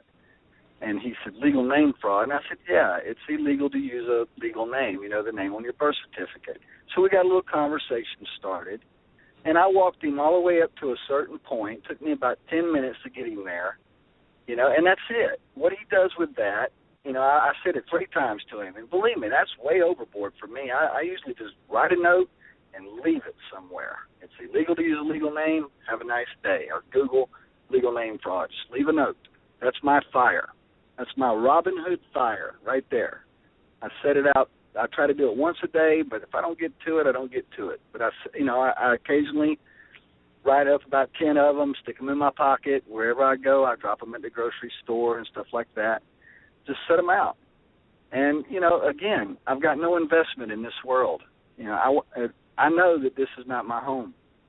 So I want to get balanced, just like you said. Balance yourself. Disconnect from the vengeance. Disconnect from thinking you've got to save the world. Just learn the truth. Stay there. Come to this table and eat with us, and do what you can. That's it. You don't have to go out and change. You don't have to change this world. Believe me, Mama, Papa's got this under control. It was rolling for you guy here. It'll be rolling right on. So just balance yourself. That's my point. And Richard, I want to go right back. I want to go right back to Job on this again, because after we've had a chance to talk here, this will make a whole lot more sense now once you hear it with the right ears to hear it with. What Job was saying in chapter 3 was, in the most literal sense, bitching and whining and grinding about what the fuck, God, why hast thou forsaken me moment, the Jesus moment and all the rest of it. And what that chapter 3 is all about is Job going through all the questions within himself, better to be dead. And yeah, absolutely. We talk about the demons, the meat sticks, pumping them out, mom pumping out little demons, and then another child of heaven gets sucked into it and all the rest of it. And when it comes back to the other gentleman that he was talking to, he is effectively just saying this, Job, yeah, you've been through the mill, but look what you've given. Look, you've helped those that are weak able to stand. You've given them the strength and the confirmations of the truth within themselves. And what 3 chapter? There's your Pythagorean, right angle triangle moment. 3, 4, 5. Job 3, 4, 5. That is literally an encapsulated complete life experience for each and every one of us that steps into this. So listen again with the ears of let it be me this time telling you the same thing. Because I know I've been through it. Many of us have been through it. And this is me collectively talking for many of us that have been through this, using the words of Job, one of his buddy. Call now if there be any that will answer thee, and to which of the saints wilt thou turn? Which direction are you going? For wrath killeth the foolish man, and envy slayeth the silly one. That's what we've sorted out. Yes, vengeance is crazy. And envy? Oh, please. Covet? No. They have their convents. That's the infinite covet, right? I have seen the foolish taking root, but suddenly I cursed his habitation. Yeah. Haven't we just? His children are far from safety. They're registered. And they are crushed in the gate, legal name. Is there any to deliver them? No, because they're following Lucifer's path. That's what you're here to do. Set that free. Whose harvest the hungry eateth up. Oh, yeah, they love eating our shit up and stealing it. And taketh it even out of the thorns. Oh, they'll rip it out of your rose bushes and everything else. And the robber swalloweth up your substance, your life itself. Although affliction cometh not forth of the dust, neither doth trouble spring out of the ground. Right? You see, the affliction, the dust, the body, there's no affliction coming out of you. So neither doth trouble spring out of the ground. You're not planting hate seeds for more hate to come at you. Yet man is born unto trouble as the sparks fly upward. Yes, the original sin, legal name. to make you guilty of someone else's sin from the moment you sucked into that body. I would seek unto truth, and unto truth would I commit my cause, which doeth great things and unsearchable, marvelous things without number. And you just haven't got a way to explain it, right? You just can't. You have no words for this. Who giveth rain upon the earth, that's you giving truth to the heart, in whatever way it is, a piece of paper, or if you get an opportunity to have some crackers with somebody, what a great way to do it. And really, it only takes 5-10 minutes. And look at how proficient you are in destroying any free man concept, sovereign citizen, patriot, any of these delusions. Look how proficient you can do it in 5 or 10 minutes, because you got all the basic proofs that anyone in the legal world can understand it. Is fraud illegal? Yes, they got that. You just show them why. This is where you get to set up on high those that be low. Those that are down, you get to help lift them. Those that which mourn may be exalted to safety. Get out a legal name, that exalts you to safety. He appointeth the devices of the crafty. Oh, yeah. You think a lawyer or a judge or a cop can stand a chance with someone like me or you? Not a fucking hope. Not anymore. Not anymore. This is the power you wield, so that their hands cannot perform their enterprise. They can't touch you. He taketh the wise in their own craftiness, and the counsel of the forward is carried headlong. Right? What this is saying, he taketh the wise in their own craftiness, to catch 22. They claim to be the wise ones, the legal, the professors, and yeah, I can own you in a second. It's illegal to use a legal name, asshole, and you know it. So much for the wise. In their own craftiness, you hand it back. And the counsel of the forward is carried headlong. Oh yeah, they tell their, oh fuck, they're onto us. They meet with darkness in the daytime and grope in the noonday as in the night. See, that's them wrestling with. Yeah, they have to wrestle with their own demon now, and if the demon owns them, then the demon will continue to own them. But he saveth the poor from the sword. Yes, you do. From their mouth, no more is your breath used against you. And from the hand of the mighty, they're not so mighty anymore. 9mm penis extension, you might as well get hair extensions as far as I'm concerned. I'll probably be more interested in hair extensions personally, but that's just me. So the poor hath hope, and iniquity stoppeth her mouth. Yeah. That's what you do every time you tell someone this. Look at you guys go. Behold, happy and let is it the go. man. Yeah. Behold, here's the critical. 5:17. Job 5:17. Behold, happy is the man whom truth correcteth. Therefore despise not thou the chastening of the Almighty. Go through your experience. The truth corrects your path on the way. Therefore despise not thou the chastening of the Almighty. Yeah, that's all right. I deserve the bitch slap. I'm good, Ma. I'm good. Can I come home now? Whatever. I'm good. Me too. Yeah. For he maketh sore and bindeth up. He woundeth and his hands make whole. This is where you bind Lucifer in the tomb. He shall deliver thee in 6 troubles. Oh yeah, can you count them? Yea, in 7 there shall no evil touch thee. When you click, it's illegal to use a legal name, and you have no vengeance in that moment. That's the 7. That's the last candle, the last trumpet that blows within you. Yea, in 7 there shall no evil touch thee. You are free and clear. In famine he shall redeem thee from death. Don't worry, creation takes care of you. Just trust that. It's true. It's more true than you could ever realize. Blew me away. And in war from the power of the sword. We don't make war. We have no vengeance. Only demons make war. Thou shalt be hid from the scourge of the tongue. No one can... Well, again, the scourge of the tongue, boring. Prime example, like same thing with Marty Leeds and all the rest of these monkeys coming at me like the others coming at you.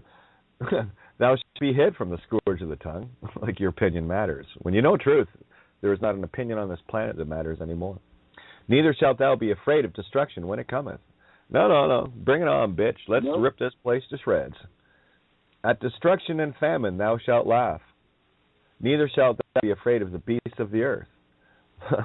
Let the dead carry out the dead. For thou shalt be in league with the stones of the field, standing on the rock of truth. It is legal to use a legal name. And the beasts of the field shall be at peace with thee. They can't come near you. The beasts, walk away. The only time a wildebeest would get nervous is when a cheetah or a lion one comes near them, then they gather round. That's the wild beast, right? It's a problem with predators. And thou shalt know that thy tabernacle shall be in peace, yeah. And thou shalt visit thy habitation and shalt not sin. That's get quiet within yourself. Go read an essay, breathe, Hang out here, have a chat with your friends. That's what we are. We're all friends here. Thou shalt know also that thy seed shall be great. It's illegal to use a legal name. How'd you find the seed today, Richard? Good planting? I'm sorry, say it again. Well, here, I'll reference you in this allegory because you just told me about the seed you planted today. Thou shalt know also thy seed shall be great, and thine offspring as the grass of the earth. Creation's got this, so play along with creation. Just get the word out. When you do that, you're going along with life.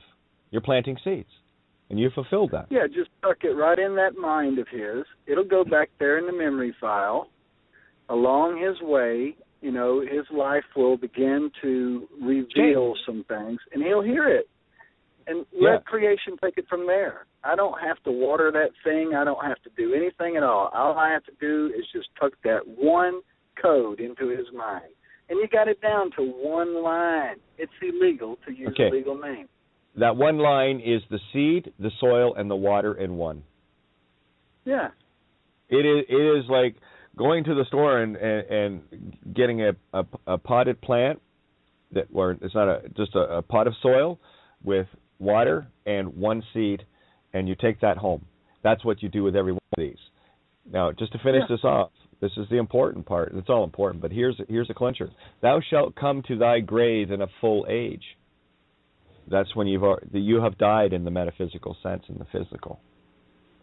So when you turn 180, you've reached your full age. That's the grave. For those that know this, how you liking this grave? No dirt, eh? Cool, huh? Like as a shock of corn cometh in his season. So this we have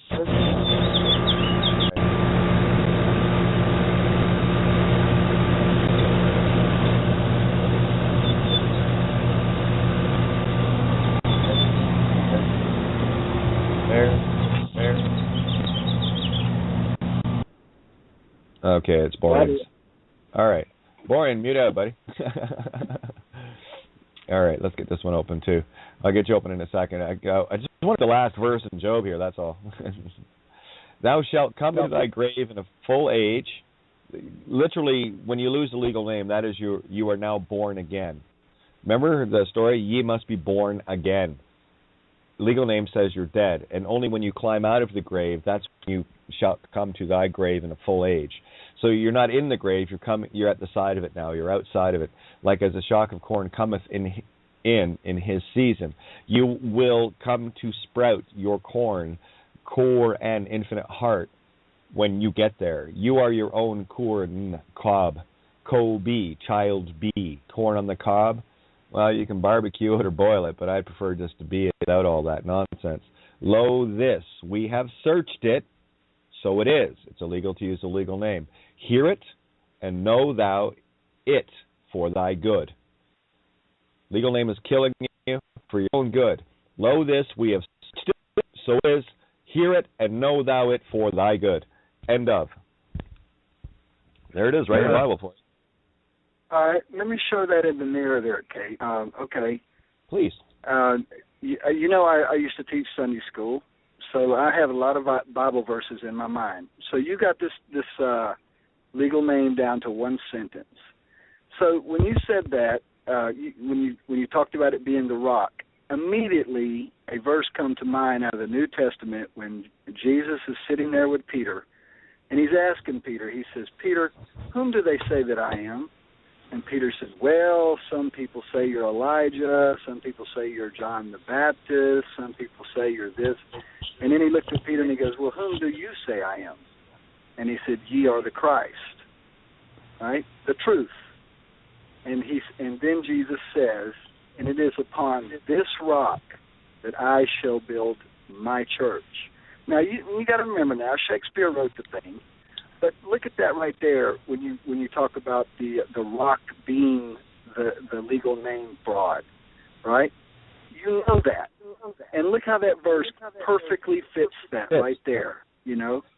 I mean, that's it. Whom do you say that I am? This one truth.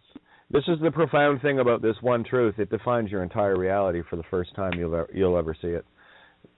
Yeah. So that file came back up in my memory, just like this file will come back up in my cracker eating buddy. You know, that will ring back to him because that, you know, it rang back to me. You know, mirror, mirror, right?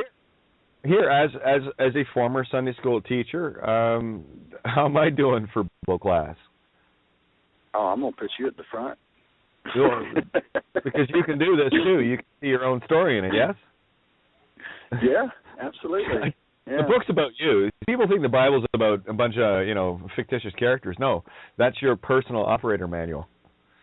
That book is all about you. It's all about you. Crazy that, and, you know, and think about that. We had to come to this table to actually see the light there of what that was all about because, man, there was a time when I got so frustrated with the church being in complete contradiction to what I believed the Bible was saying. And I eventually left it. I couldn't get no resolution from, you know, but I don't want to drag that back up. The bottom line is I literally shut the Bible, tucked it away, and said, I can't square it. I can't. And now I come to this table, and as we have progressed over this time together, all those verses are coming right back up in my memory, and it's like, there it is. You know, I'm thinking, okay, well, there it is. You know, it's not a religious book. It's not. No. Do you listen to Bill Donahue much? Oh yeah, I got one of his thumb drives and gave it to my gave one of the thumb drives to my brother-in-law. Yeah, Simply Yes works. There's a very specific I'm going for here. It's all about you, by the way. I get it. I like Bill too. So you listen to Bill, and when you're listening to Bill, do you remember the before you knew this and the after you know this? And you went from the learning so much, and then of course now you're in the anagogic, and boy, can you teach so much to the very one that taught. This is what we do for each other. We help each other up the ladder. It's crazy fun. You know, Bill needs to take that next step. He does. He needs to take that next step. Yeah, he needs to do that legal name. Well, again, whether he does or not, it's irrelevant because I know the gift that he's brought. Same with Savan Bomer. There's a number of people out there that are walking in the helping humanity. Like, you know, their true intention. It's not about I'm here to make money or I'm this. You know, I don't see that. All right. It does not separate them from the fact that they're still operating in it, but this is why it had to be shown as a double jeopardy to set those free as well, whether they know it or not. You see, I look at things from the perspective of what did you give me to help me? And both of them, actually everyone out there did. Bill and Seven are really the only ones that remain neutral. They kept to their own thing. You know, they weren't out. How do you put it? They're not out trolling different radio stations to get their little allegory story out and be famous because of it. You know, the Andrew Bartzeses and the Vinnie Eastwoods and the rest of that.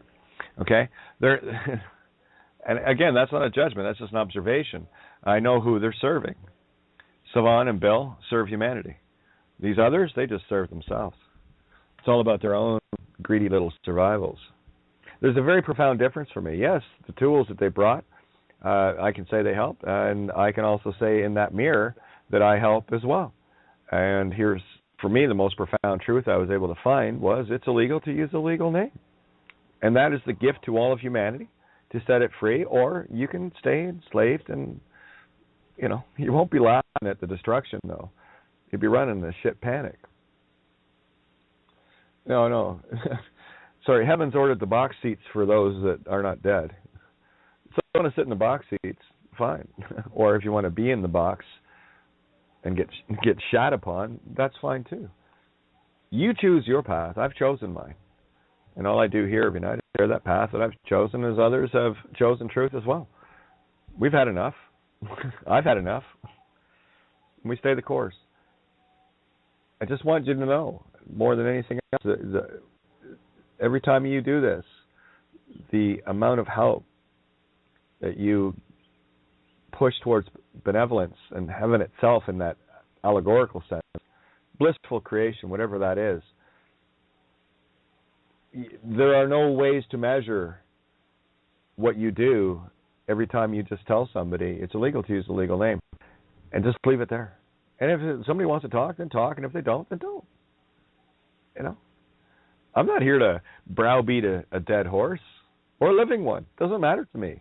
You're the horse or not. It's up to you. You can walk to this table, tune in, or not. It's not like I dragged you by the pubes. Oh, you got to listen to this. You're here by yourself, free will choice. And you have the free will choice to walk away, too. And that's okay. You're not going to hurt my feelings. Sure wish you'd hang out and set yourself free, but if you don't want to, that's fine, too. Haven't sorted out. The phonics exercise that you do is priceless.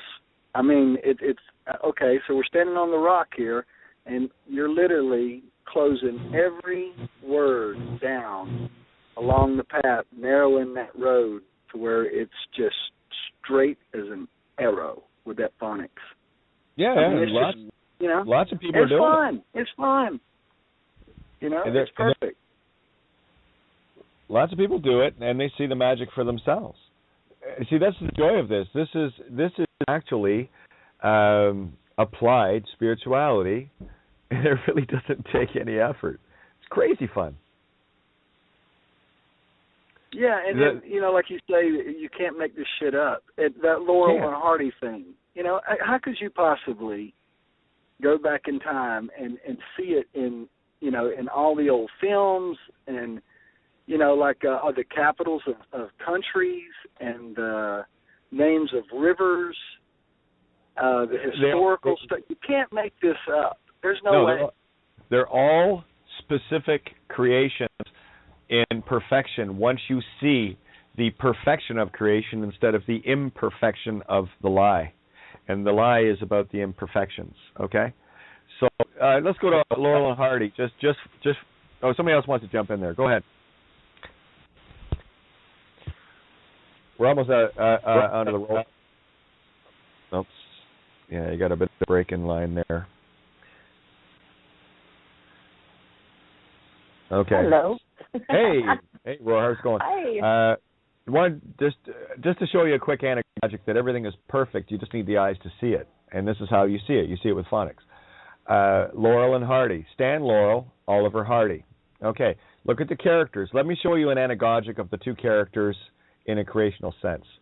But first, I want to just do the number before we get out of here into the rollover. And then we have the other rollover, so Roy, I'll get you to follow up with the rollover number when I'm done this. Okay? Thanks for showing up. We got 6 minutes, 39 seconds to roll over. 347-637-3265 is the phone number if you want to get in for the hour rollover. And, of course, we're rolling into the snip GNIP after that.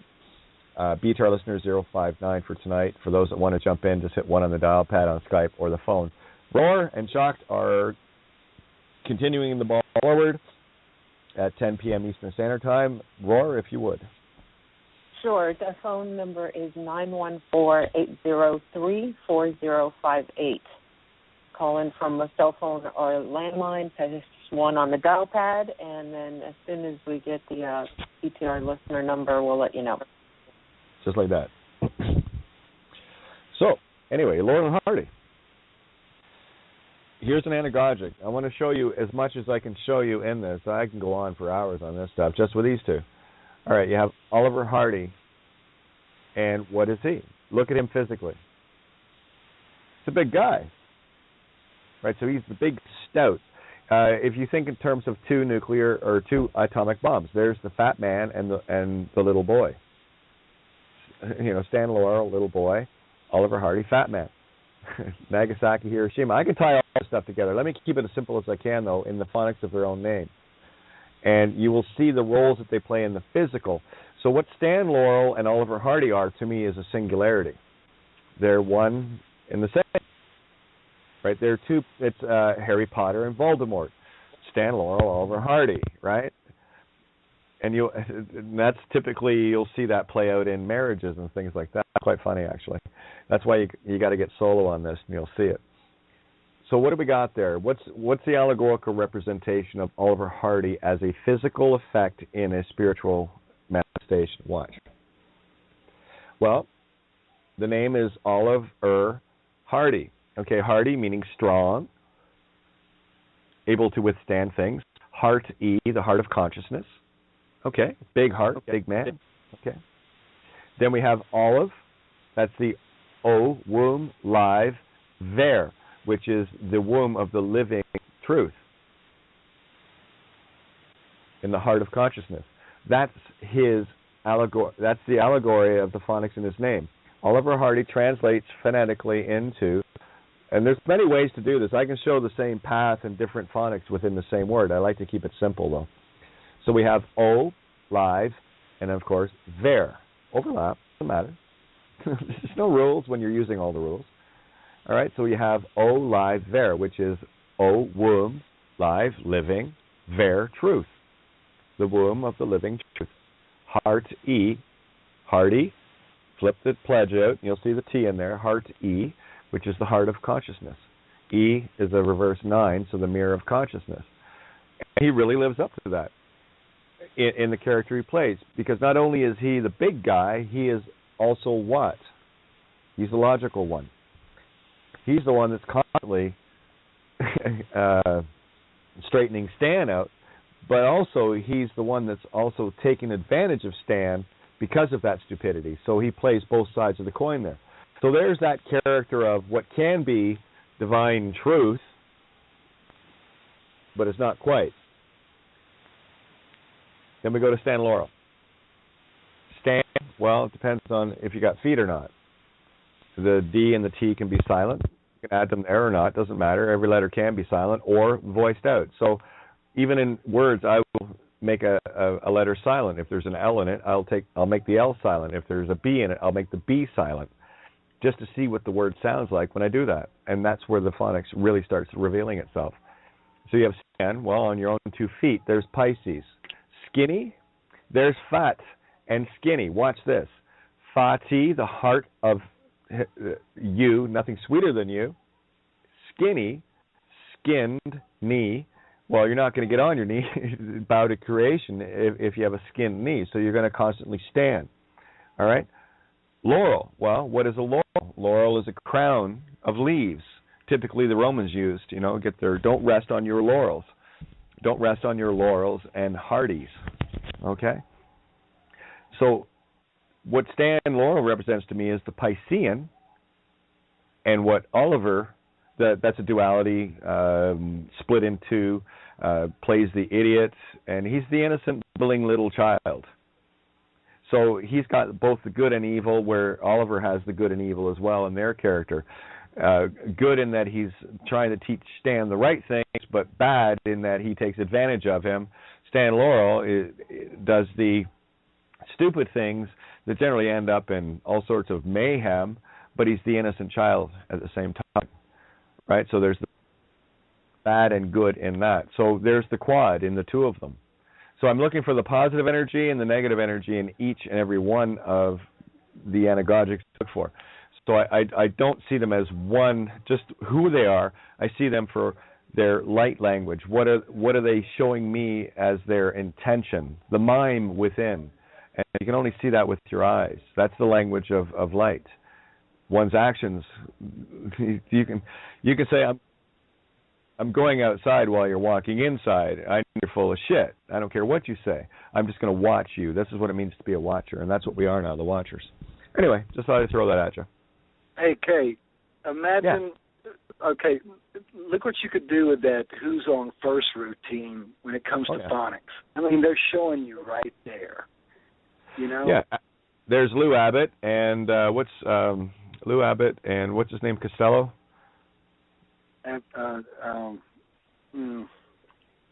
What's Costello's first name? Because there it is, and there's Abbott and Costello are the mirror opposite of Oliver and Hardy, Laurel and Hardy. Because there you have the short, fat guy as the bumbling fool innocent and the tall, skinny guy as the abuser, manipulator. So it's vice versa. Yeah. So the whole thing about who's on first, what's on second, I don't know who's on third. I mean, if you broke all that down, I bet look at the play on phonics. They were going through that whole routine there. You know, yep. There it is, you know. And we thought it was just a exercise in baseball humor, you know, and you could take it to a whole new level. You know? Well, what that does is it presents the Phoenician argument. Okay? Yeah. Excuse me. You have who's on first. Well, that's what I'm asking you. Who's on first? I'm telling you, who's on first. So there's somebody with an assumption and presumption asking a question of who's on first when he actually gave the name. And the other one that's trying to tell him, you're right. Who's on first? You're right. Who? That's his name. Who? And that's assumption. That's one giving it literal, and the other not accepting the literal truth that's who's on first. Right? The band The Who is playing on first base. What? The electrician playing on second. You know. Yeah, it's a perfect way to see anagogic Phoenician, and you can see it play out, and people laugh at it. Well, they did anyway. I really didn't think it was that funny personally. I thought it was clever, but I didn't think it was that funny. But anyway, the point being is I want to know exactly what you mean, and I want you to know exactly what I mean. That's why I tell you, I speak literally in the anagogic perspective. What does that mean? Well, I tell you something straight up, I mean it, like I say it. There's no room for interpretation. When I say something, that's exactly what I mean, and that's what we're all doing. You say what you mean, and when somebody talks to you and they tell you exactly what they mean, and they fulfill the actions, and it matches exactly what they said, then you will know exactly that they meant what they said, and they said what they meant at the same time. That I can trust. I can trust that. Because you're not going to bullshit yourself either. Really simple. Makes it easier to get along with people, have you noticed? You're not worried about a knife in your back or... Oh, man, it's crazy. Those legal namers are nuts, man. I was crazy like that once, too. I just decided not to be insane anymore. That was a better idea. Google is our friend. Will I Am, Bud Abbott, and Lou Costello. Lou Costello. Yeah, Bud Abbott. Oh, yeah, Bud Abbott. Abbott? What is an Abbott? Well, it's a church, right? See, this is what I mean. You got to start looking at things in multiple ways. You know, the monk's abbot, the abbot's monk. Okay, so bud. Well, bud. Hey, buddy. Or what is a bud? It's a new growth. It's a beer. It's a friend. It's all of these things in the same sound. Go look it up in a different language, and won't you be surprised? Here, let's have a look at etymology. This is why I play with etymology. It blows the doors off. Where is my etymology page? Online etymology dictionary. And what you're going to find is when you put a word, especially this site, it's etymonline. Etym online. ETYM online.com. etymonline.com. Etymonline is one word. ETYMONLINE.com. That's the only site I use. I've distilled and refined my own tools, and I have very few tools. I don't need many because I just use the ones that work every time, and I know how they work, so I stay there. So let's look at Bud, just for sake of no argument. Bud, late 14th century, Buddy, B-U-D-D-E, origin unknown. Perhaps from Old French, boter, push forward, thrust. Yeah, that works. Itself a Germanic word, compare Dutch, bot, bud, Old Saxon budil, bag or purse. German butyl, sounds like something fiery actually. Or perhaps from Old English, bud, B-U-D-D, which means beetle, beet-L. Yes, indeed. Going back to 64, Roar, Ninja, and myself are all 1964 in that box, okay? That was the beginning of what? This is an anagogic to show you, the beet-L mania. So we came in at the height of beet-L mania. Of course, that's what we're here to do, beet-L. Man-Ea, man-eater. Okay? So these are other anagogic clues that I use. Talk about a mop top. Oh yeah, we'll clean up the house. These are fractals that everything occurs through your life experience in a fractal of all that has ever been in the now. That's why I like connecting all the history dots, because it just collapses everything into, hey, right now, and be in the now. Family Guy's tracking like hilarious. You guys, anyone that knows, if you can't watch it from just your point of view, watch it from what you know of me. It'll blow your mind. It's hilarious. I mean, if it's not essay references, it's tranny references, it's you name it. You'll see the legal name, delusion, played in everything. And this is where you're going to start to see the giggles and the magic. It's beautiful. Like, listen to my voice. I'm actually feeling vocally tired. I talk about this all the time. This is all I talk about. It goes back to what you said, that we have friends in high places. You know, I mean, you never know where they're at, but they're out there. You know, they're out there, and they're far more numerous than you know. Here's another one. Buddha is on this page. Check this out. What was I talking about yesterday? Bodies and bode ease, bode home, where you live. Well, it's one of the root words of Buddha, which is a no one. Buddha is a no one. It's a noun. So bud is a verb. Budded or budding. To bud. Oh, the trees are starting to bud. So it's a verb. So I leave it in the verb sense. I get rid of all the nouns, the no ones. So here, Buddha, 1680s from Pali, literally, awakened or enlightened. Yeah, that makes sense. A bud that's coming out from a tree branch is, in fact, awakened and enlightened. It's now in the light. Yes, it's a true story. I look for true stories. Past participle of bud, H, B-U-D-H, to awake, know, perceive. Yeah. Related to Sanskrit, bodhati. Is awake, observes, understands.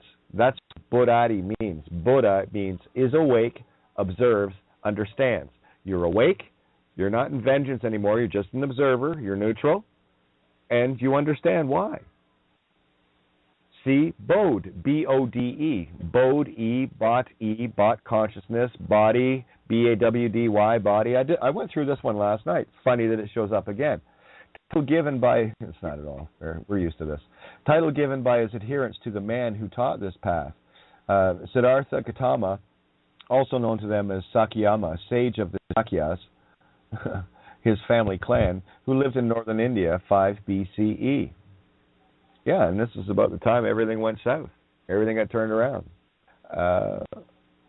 Where was it? Let's go to Bode, because it's highlighted. So is Gautama.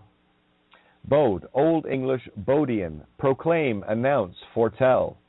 From Boda, messenger, probably from Proto-Germanic, Budon as a prefix, cognates or sound or is same idea as. Cognate means to have the same idea.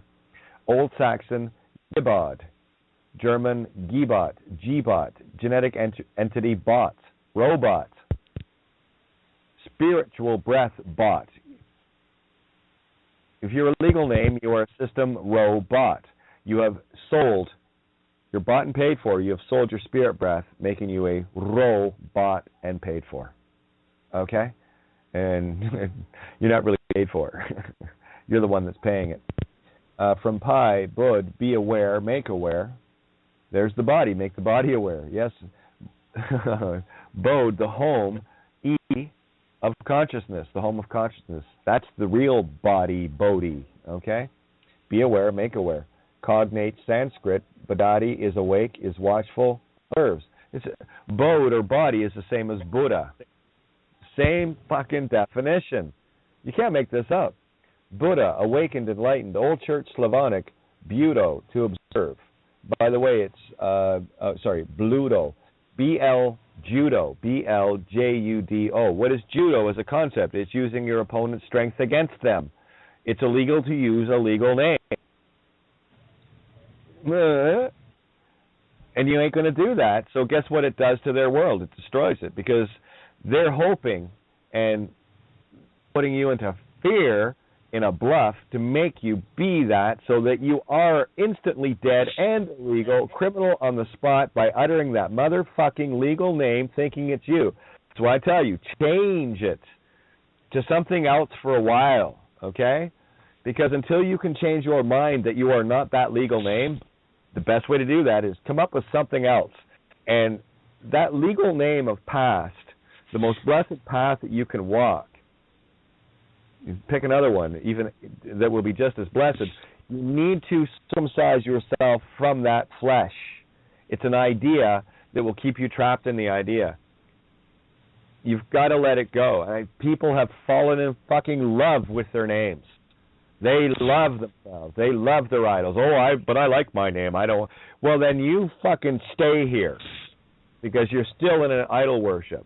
You're still worshiping someone else's idea of you that you need to sort out for yourself. So exercise that demon, circumcise that flesh, if but for a little while, until you can see this. Then you can do whatever the fuck you want, because you know it's not you. Okay? That's all you need to know. You need to make it the most loathful sound in your reality, because it has been to this point the most sweet sound.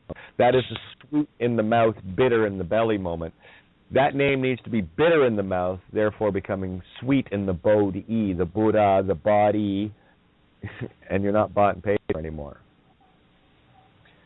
Old Church Slavonic, bludo, to observe. Lithuanian, budeti, to be awake. Old Irish, bud, contentment, thanks, gratitude. B-U-I-D-E. Better yet, take the D out, put the T in. B-U-I-T.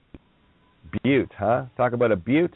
Be you, the self, you, nothing sweeter than you. And that doesn't come with a name. Creation has your path. As a shortened form of forebode, usually evil, yes, bodies are forebode, for evil. It dates from 1740, related, boded or boating. Are you out boating on the high seas of Admiralty? Or are you living in the boating of the lie? Depends on what ship you're sailing. You better get off that boat and get on this one. Easy. Bow at. Bow in the Christ mind to truth. Bow at. Couldn't make it up. You tried. Anyway, just a little bit of Phoenician fun, and you will finally see that it is all about you.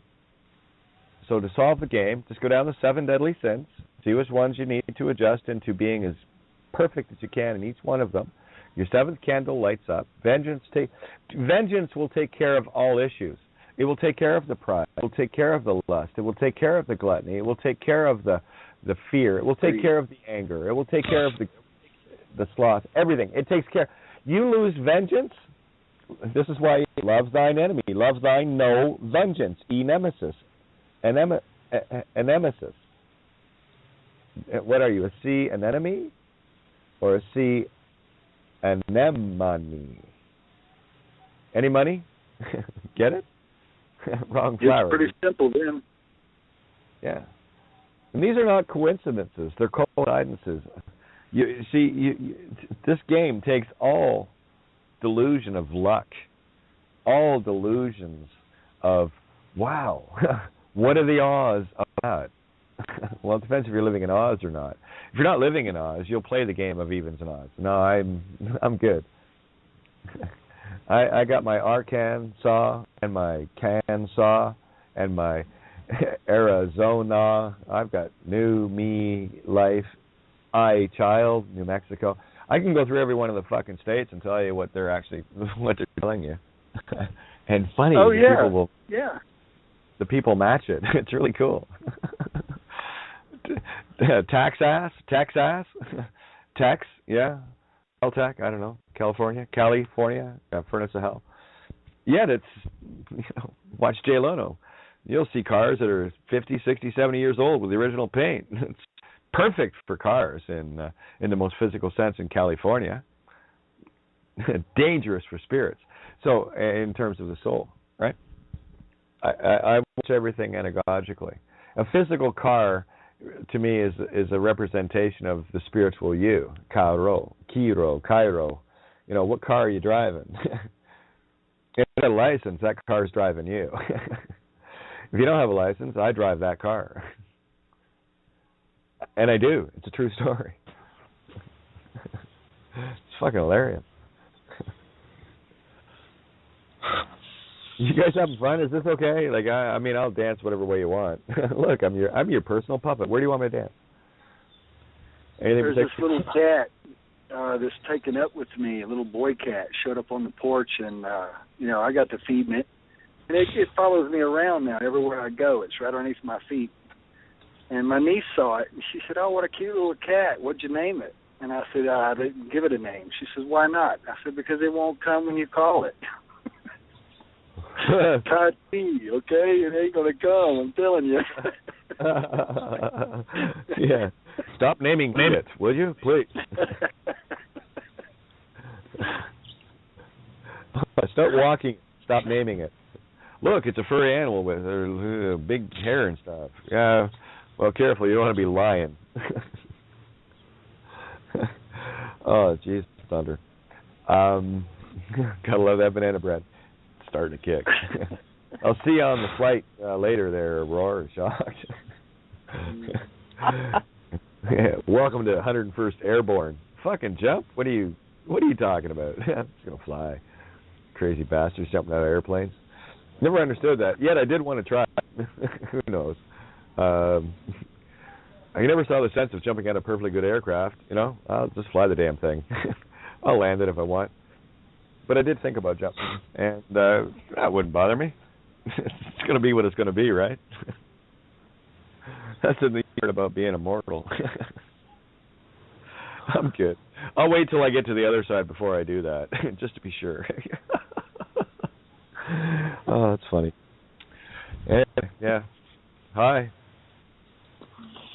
Is this real enough for you guys, or is this too out there, or is it... Because remember, you guys are training me. Look at the little bitch monster you fucking grew. I'm your Frankenstein monster. How do you like you now? Hey, let's line Katie up. Yeah. Well, you beat me.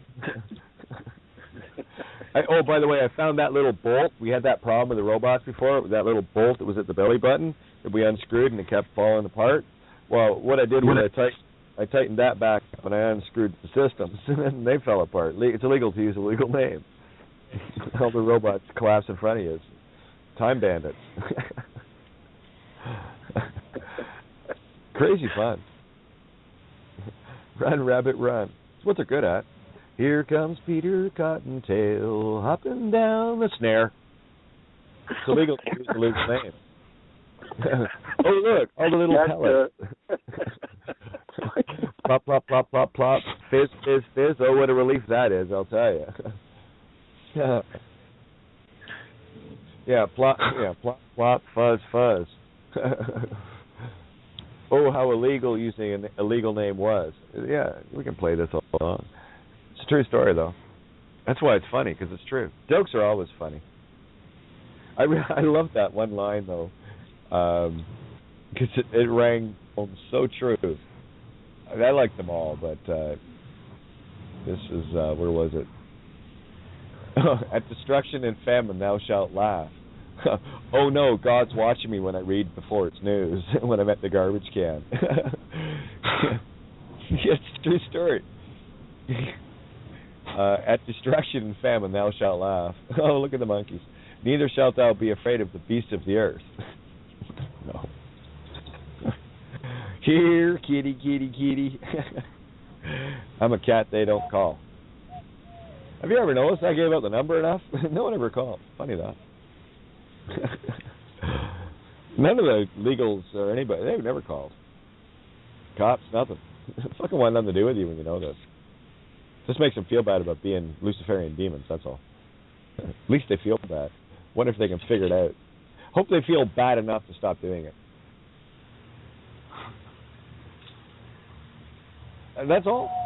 It's my wish that those that have created the ultimate harms against me, you, and all of creation change their ways and turn it around. I'll know when someone has turned around when I get a phone call saying, by the way, Kate, yes, we understand the fraud and everything else. Here's your home back. Let your family know. That would be pretty cool. That would tell me something. But I'm not going looking. Because I already know the truth, and I've told them the truth, and it's up to them to figure it out now.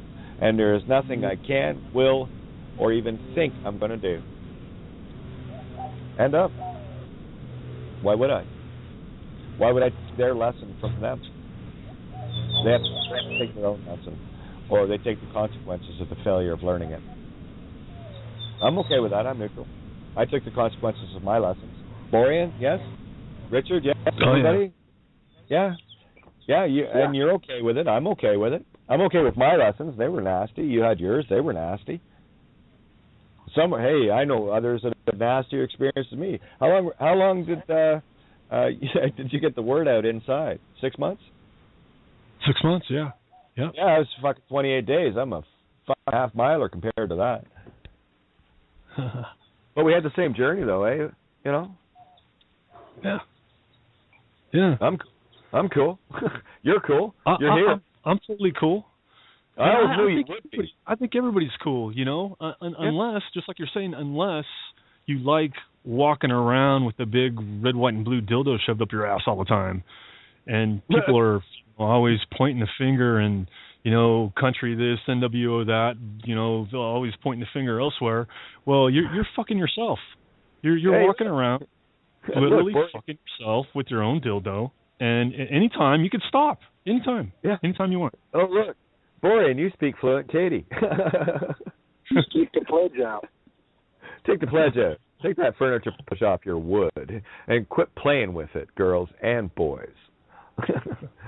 Get the other heart on, okay? You feel a whole lot better. And meanwhile, if you want to bump ugly in the meantime, do whatever. But, you know, don't have it rule you anymore. Jesus. Fuck. Certainly don't complain about it. No, it's all right. Nah, I can't be bothered. Oh, exactly. And if a friend needs a helping hand, we'll help him out. You know, her, him, whatever. But don't get trapped in it, though. It's just kind of, just help me out. Fucking don't owe me or anything, okay? Fuck off. I thought we were friends. What, you want to get married? Screw off. Right? And there's no envy or jealousy there. It's called, well, thanks for that. Oh, helping hand. You know, helping someone move, giving them a helping hand at the cinema. It's your call if you want to do that. But I'm just saying they're both the same to me. I'm real neutral on it, and whatever presents is what presents. Me, I don't go looking. It is what it is. Everything I need to learn will find me. It always does, always has. I'm okay. You learn lessons, move on. Yeah, and even more so now. Even more so, you know? Well, you're checking off the bucket list is what you're doing. Oh, yeah, experienced that. Yeah, that's good. No, I'm not good with that. No, ever again. No, food, ugh. Oh, and you go down your bucket list, and you see just how fucking pointless this place is. Smoke a bowl. Don't worry, it'll be over shortly. It's coming up. It's coming soon to a heart. Yeah. The whole concept that doing is that's false Luciferian light concept. They're having to do something. I don't have to do shit. I don't have to do anything. No, you take care of yourself. Nothing. You do enough. That's all you need to do. Yeah. And if there's others that need a helping hand, we do that too. What do you need? You good? I'm good. I'm good. You good? We're good. Okay. If you need, I'm good too. Same. Speaking of, by the way, and just so people know, thanks to anyone who is donating to the PayPal, I don't see any of that. I use that strictly and specifically to help others with. Okay, that it's faster than mail, And, well, I don't deal with this. Vicky, she set this up ages ago. What I have got is access to it so that if anything comes in, and there is help there as it's required, it goes out to everyone else, right? So it is a clean pass through me. So just letting you know, the PayPal it's everybody's account, okay? And it's got nothing to do with me. I'm fine. And actually, true story. I put into that account. I put into that account. I don't look from it. Isn't that funny? True story. True story. Yeah. I'm living evidence of that. Absolutely. Well, yeah. And that's just the way it's going to be. And listen, guys, just bide time. This is abide with me time, okay? So abide with yourself, abide with magnetic electric, abide with source, and breathe. This is Job, patience of Job. Breathe. Yeah, it's a rude awakening. You're fine. That I know is a fact. Remember, I tell you only that which I know to be true. You are absolutely fucking fine. You just don't realize it yet. And that's what we're here to do, just to help you confirm that too. This is your own confirmation, the real confirmation, not that fake shit they do at 13 years old in the Catholic schools. Okay? We are your confirmation. Okay? We confirm each other. We don't confirm ourselves to a false illusional fucking false soul. That's what they do to the kids in the Catholic system. I know. I worked in a separate school board for 11 years. I watched all this ritual shit every day. Kids getting marched over to the church next door. Once, twice a week. Going over for Mass. Talked to many of the priests and what was one? The bishop. Quite a nice fellow, actually. Got along with the bishop. He was in all that he was doing. He was a pretty cool cat. Really down to earth, and yeah, he had a very expanded view on the Bible. Not quite the what we have, but he was. I do recall at that time him having. He was more church doubt than creation doubt. He had crossed. You could see it. You can see this in these people when they see something. You know, they get like Richard was saying about being disillusioned with the church. Yeah, I was in Pentecostal and born again and all the rest of it. I was right in there. And I tell you, what drove me away was the people. Because here I'm reading this book going, wait a minute, these people aren't doing that. They're saying this, and then they're doing the opposite. They say they're going to help, and then they say, oh, I'm not interested. You know, and I got, like you, Richard, and anyone else has ever been through that and woke up within it, you got disillusioned, not by the actual book per se, but by those practicing. So, excuse me, I learned at a very young age not to base an opinion on the people that take part in anything, but whether what they're taking part in has truth contained within it. So I never looked at anything, science or religion or anything, through the people that were any part of that.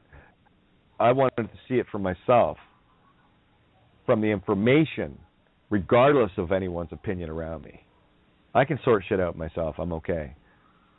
You know, that comprehension thing. I've always had a good grip on comprehension. So have you. And what we're here doing is getting the most comprehensive understanding of simple that I've ever experienced. This is pretty cool shit. It really is. I can honestly say now that I'm good with all of it. You know, I am. Yeah. I hold no malice intent toward any of it. It was my path to this place, you know. And for whatever that walk was worth, I'm good with that. And I trust that they'll get there in their own sweet time. Yep. You know, or whatever it takes. It's not my call. I am no vengeance to the point of this. This is the gift of gifts. Lucifer, if you want to come home, change your ways.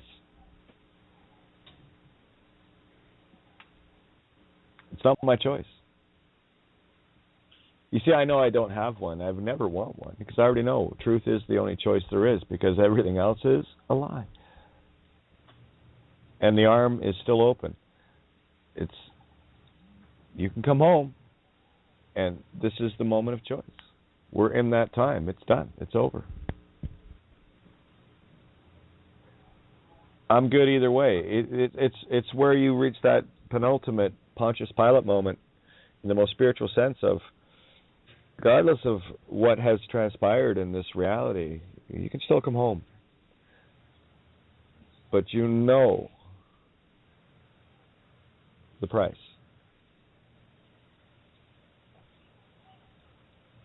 And just leave it there. We all paid the price. But then life here was literally sucked out of heaven, stolen from heaven. Child stolen from heaven, pulled into this reality to be preyed upon for eternity. Lou didn't get away with it because we showed up. Lots of us showed up over great lengths of time. But this is it. Game over. This is where we call enough. That's the only position I'm in. Enough. Enough. No more. Creation takes it from there. I'm out. I'm out. Of course, what was Gotham about last night? Falcone, at the very end, I said to Fish, Pisces girl, she got hers last night. Oh, this is just beautiful the way this is playing out. Anyway, Falcone says, I'm out. I'm and of course Gotham's, there's, what's his name, Jim Gordon, wanting to save Falcone because he's the only, he was the best of the worst. And there's the best of the worst saying, I'm out. And I said, hey, sorry, Jim, I'm out. I know it puts you in a rough spot, but I'm out. You have to go find your other best of the worst. As it turns out, it's looking like it's the Penguin. And the characters were starting to come into their own. And I like last night, because I know all of you are coming into your own. So here's the anagogic I was watching while I was watching this. There's the young Bruce Wayne finally opening the door to his dad's secret. Batman, the cave, and all the rest of it. Last night, the door got open for the first time. Last night, Catwoman took on her evil side, working with Fish. Last night, the Riddler took on his multiplied schizophrenic personality, the war within, the ego. All of these characters. Barbara Gordon turned it, her character, she murdered her parents in the last episode. And here she is talking to Jim Gordon's new girlfriend, and then wants to take a knife to her, and she's psycho. Now, for those that don't remember the old series, Barbara Gordon was who? Batgirl. Or not? No, it was Commissioner Gordon's daughter, Batgirl. So I don't know where this chick's going to come in, but full on psycho. But all the characters that you know of, the Riddler, the Penguin. The Joker hasn't showed up. Isn't that funny? Huh. Just thought of that. So just scrolling down the list here. Yeah, James Gordon's coming into his own. Batman, young Bruce Wayne's coming into his own. Alfred the Butler as well. All of these characters last night, you could see their transformation moments. That it's a brand new world for them. Each and every one of them. Because Enigma's the Riddler, and he, let's just say his just smart guy, always with the riddles, really just sweet and geeky, knowing that the girl that he really likes will never find him attractive in any way. Because he's nice in a creepy way, but you can see the innocence of it. Just the kind of things he did. Well, he works in forensics, right? So, anyway, but you could see the innocence of this child's character with him. He ends up murdering the cop that was dating her, cut his body into pieces, and dissolved it in lime. And he wrote out a note. This was last episode. Wrote out a note saying it was from the cop to her to say, I'm leaving town, I'm not coming back.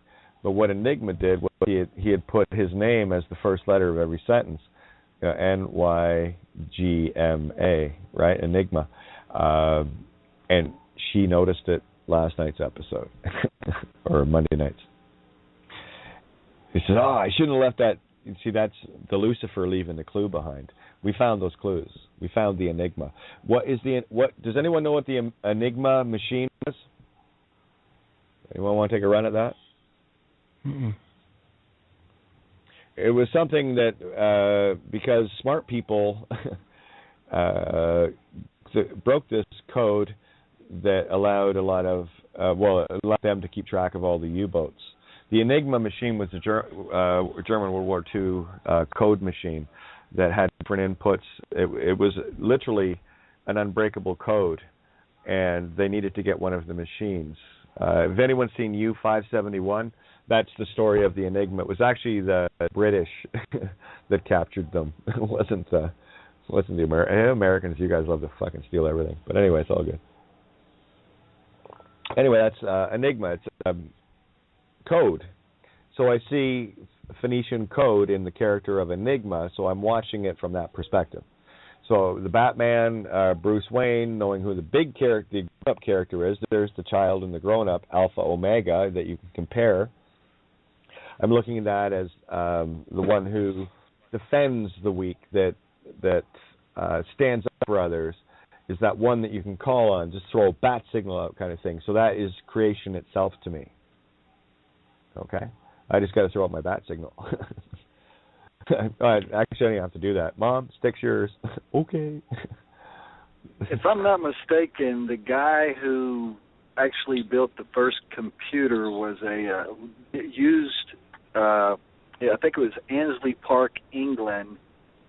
He was a postal worker, and he actually built the first vacuum tube computer, and that is where that Enigma machine was brought to be deciphered.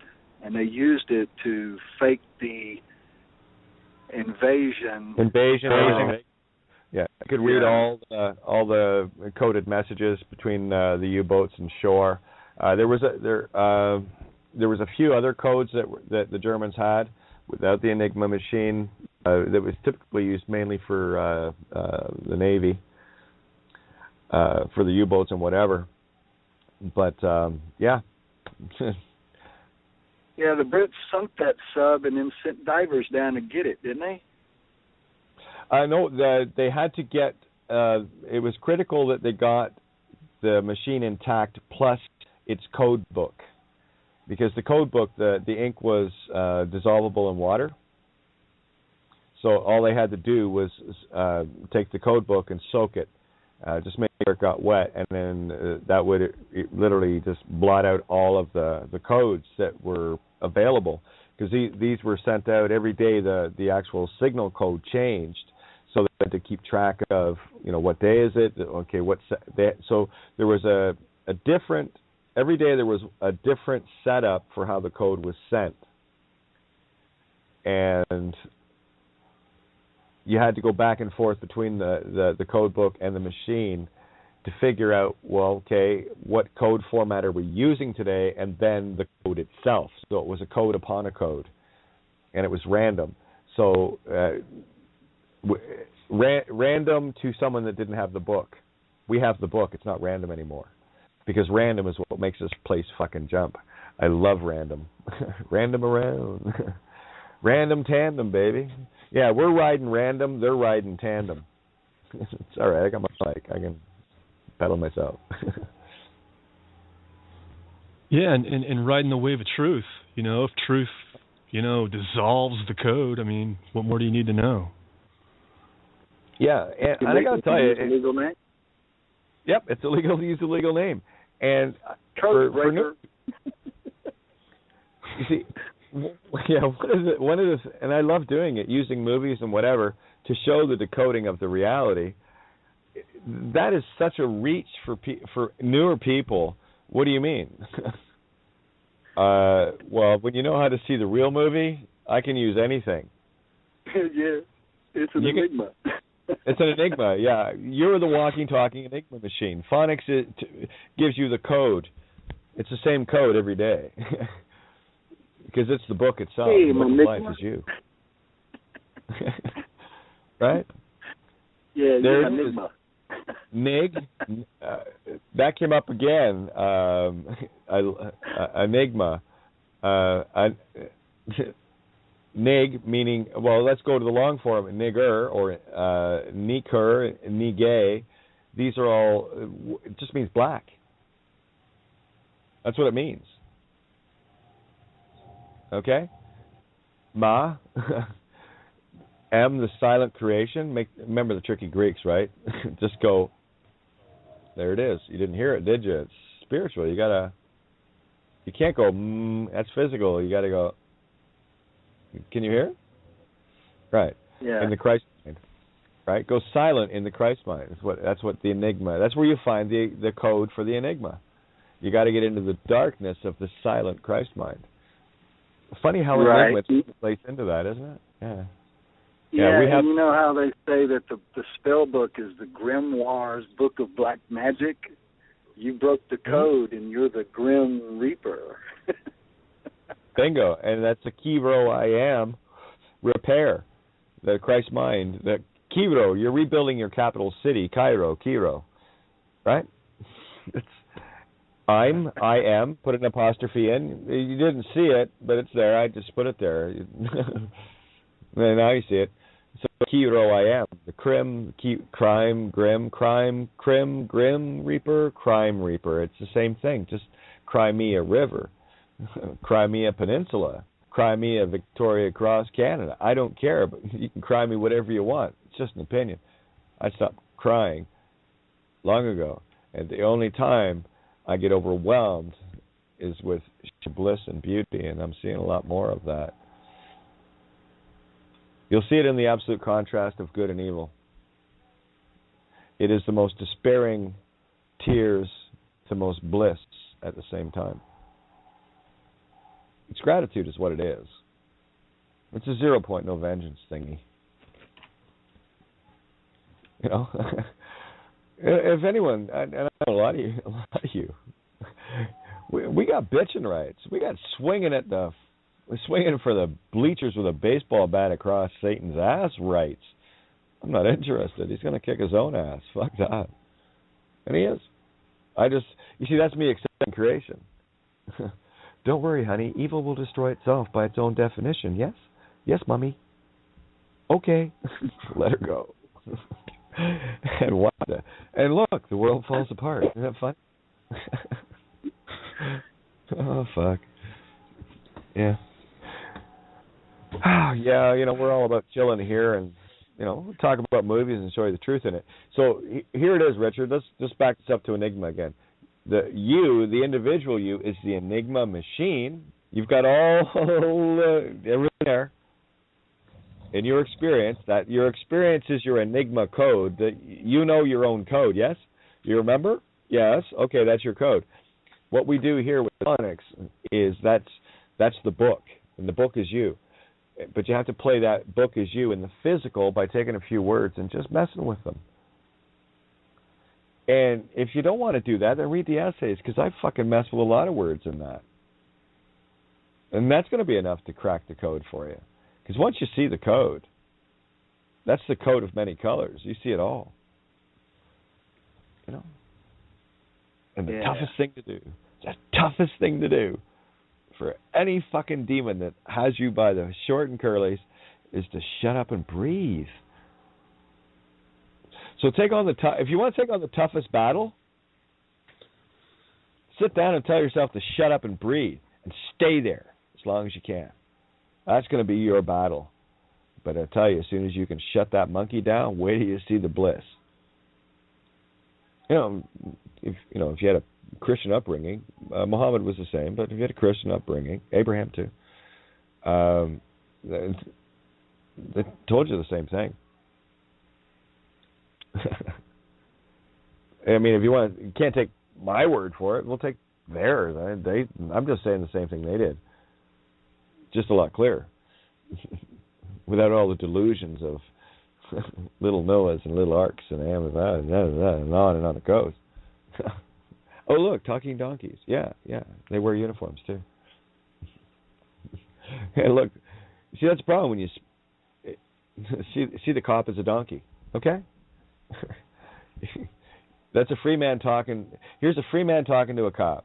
It's the same allegory as Buddy walking up the mountain with the donkey that he smacking it in the ass, right? The free man's the guy with smacking it in the ass. The donkey's the cop. You know, you keep smacking that cop in the ass, that fucking donkey's going to turn around and talk to you. And you don't want that. It's going to freak you out. Because chances are the next thing out of your face is, well, it's a trust fund that I own. I'm the administrator. So you still think you're the legal name, though, right? Well, of course. Okay, come with me. Click, click. Oh, look at the nice new jewelry you got. Why you got your hands behind your back? You got a treat for me? Oh, you can't give it to me because you're handcuffed, motherfucker. Yeah, well, that's what they do to dopey demons. They keep them under wraps. Thanks, guys. Donkeys taking care of asses. I love it. Yeah, fucking dogs taking care of pigs. Pigs taking care of dogs. Look, the fucking farmyard's got itself handled. Why go in? So I don't. The animals are doing just fine. They're tearing each other apart just nicely. You know, it's either going to hurt enough to make you stop or mad enough to make you die. Because you'll end up killing something or somebody or killing yourself. Hey, Kate, you know how you were telling man the body of man was made from a boar? Yeah. And you know how they call cops pigs? Yeah. Yeah, you see them with those crew cuts and you think razorbacks. Yeah, there you go. Oh, look at you. Are you in the south of France looking for, what do they call those things again? The underground, they're like chocolates. They're another name for chocolate, truffles. Too. Truffles, yeah. Yeah, that's piggies out looking for truffles. Or better yet, true fools. Truffles, true fools. Yeah, you know, those pigs will find true fools. They're good at it. They'll fucking sniff you out. Look at the noses on them. All you got to do is push the point of their nose up, and you'll see who they are. Oink, oink. It's all about the womb of the ink, isn't it? Oh, ink, oink, oink, oink, oink. Pigs and dogs, man. What do you got, a dog shank on? Yeah. You know, get the fuck off that rope. It's got a noose on the end of it, eh? And don't worry, your hands will get slippy and greasy enough. You'll slide right down to the bottom. That fucking dog shank ain't going to let go. A dog shank is a tied knot around the other side on one rope, and the other rope is extended past it, so the knots actually meet each other. So the harder you pull on it, guess what happens to the knots? The tighter they get. That's an unbreakable bond, because that bond is stronger than either side of the rope. You see that? Now a splice is semi-permanent. That's why I went into this. Splice is semi-permanent. That's two ropes woven into each other. Well, that's no good, because I can unweave that, and that's what I did. I unwove that. Whoa! And then I found this other rope. It was my own that I was hanging on to, climbing up, until I got to a point where I didn't need the rope anymore, so I let go of everything. And then I flew. So that's going from the spliced or the knotted rope to the spliced rope to your own rope to your wings. So 3 ropes and a pair of wings, and off you go. And it just takes a bit of breathing. I cannot not stress this enough, because I don't want any stress on you. I can't stress this enough. I don't want to even put that idea in you. See, it just remove the stress. Get rid of it. Put a dress on. You'll feel a lot less stressful. I got a sassy little purple thing on right now with purple fishnets. It's fucking smoking. But I'm comfy. I'm presentable. I'm just me. That's what I felt like today. Why not? Yeah. So I say to myself, why not? Who fucking cares? People are going to call you a freak anyway. Look, go to my Facebook page. You'll see. How dare you tell us the truth, you freak? Sorry about that. I guess I'm just going to call myself Rordo. I know. Fuck Rordo. Oh, wait a sec. Let me insult myself. Tranny freak. Yeah, I know. Wait a minute. No, Fluffy's sleeping. That shit puts her to sleep, man. It's funny, eh? The slings and arrows it's outrageous. It is. Of outrageous fortune, yeah. Anyone that does that, they're fucking outrageous. I laugh.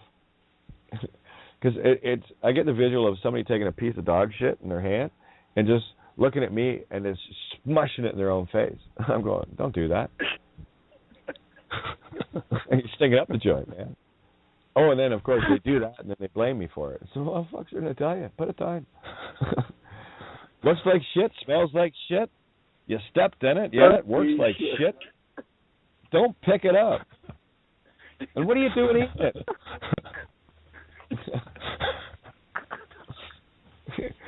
Yeah, it is. Yeah, sure didn't tell you to fucking step aside. Oh, you walked right. I was a horse. Oh, your shoes are a fucking mess. I guess you won't be wearing those open-toed sandals tomorrow.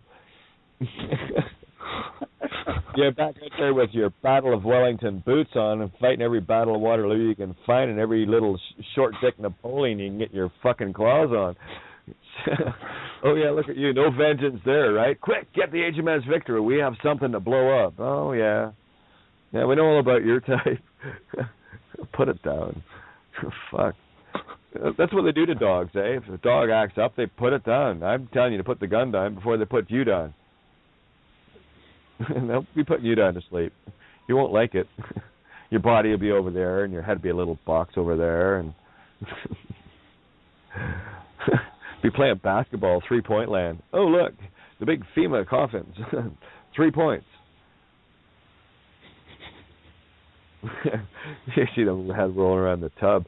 Hey, we're right back to Mexican soccer back in the day, the Aztecs. You know, I've told this story at the table before. Shall I share it? Well, you got a few minutes here. 9 minutes. Let me share this. I did a school project on it. That's why I know this. It was about the Aztecs. And during my research of the Aztecs, I noticed that, oh, look, they play a form of football. You're only allowed to use your feet, your knees, and your elbows. And you could use your head, but it would hurt. But anyway, it was the game was two teams playing each other, probably tennis-side or whatever, I don't know. But the game was there was a hoop, just like Quidditch in Harry Potter.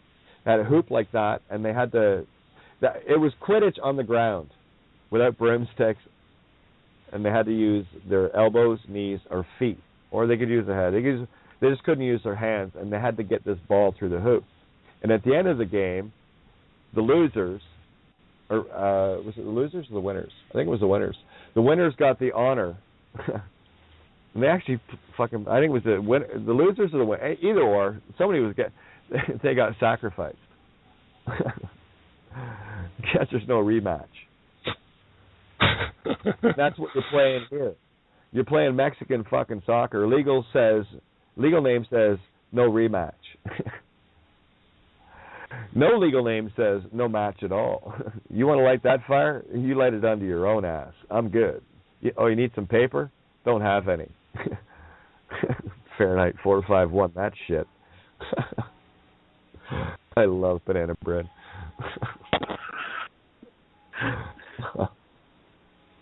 Cut me a slice and pass it over. Oh, please. Come on up.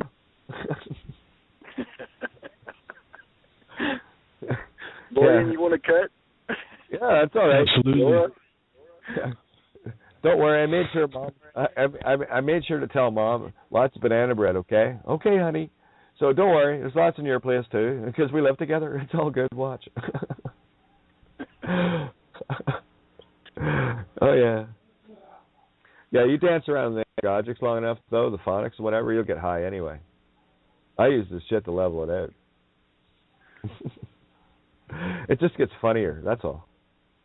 I know, but I got a confession to make, and I wasn't going to say anything, but being that you're transgender and all, I thought maybe you could shed some light on this, Sure.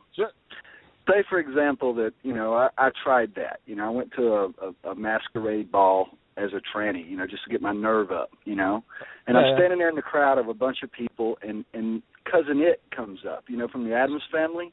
Yep. And asks me to slow dance. Who would lead? Whoever wants to. Your lead or mine? Yeah. Well, let's just go wing it. Let's see what happens. Yeah. I tell you, any of you boys out there, I guarantee you would not have an issue in the world I got you all dolled up and you went out with me. Guaranteed. Because you feel okay. And I'd make damn sure you knew you were okay because you are. Who cares what you're wearing? You see, that's the joke. I just wear what feels good, what matches me. I'm a colorful, creative being. That's what I love about this. It's all just free flow. It suits you. It really does. It suits you. And who knew? You know? I'm accused of running this shit. Are you kidding me? If you would have told me the guy that was in that Judge Bows to Sovereign video would later become Kate of Gaia, and that we'd all be hanging around talking on the phone, you know, to 3 hours a night, I think you're crazy as hell. That it would never happen, and yet look at the odds of that. See, that's 100%. That's the funny thing, because that version of me, that was the put on, that was my bluff, and the system bought it.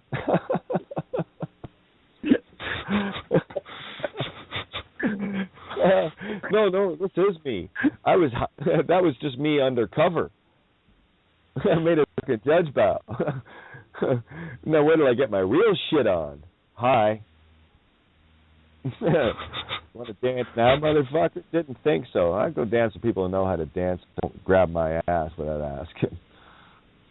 Fair enough. Yeah, I like the part. I like the part where the two Goonies approached you and you turned around and you could see the facial expression on your face and you go, "Would you guys please back up?"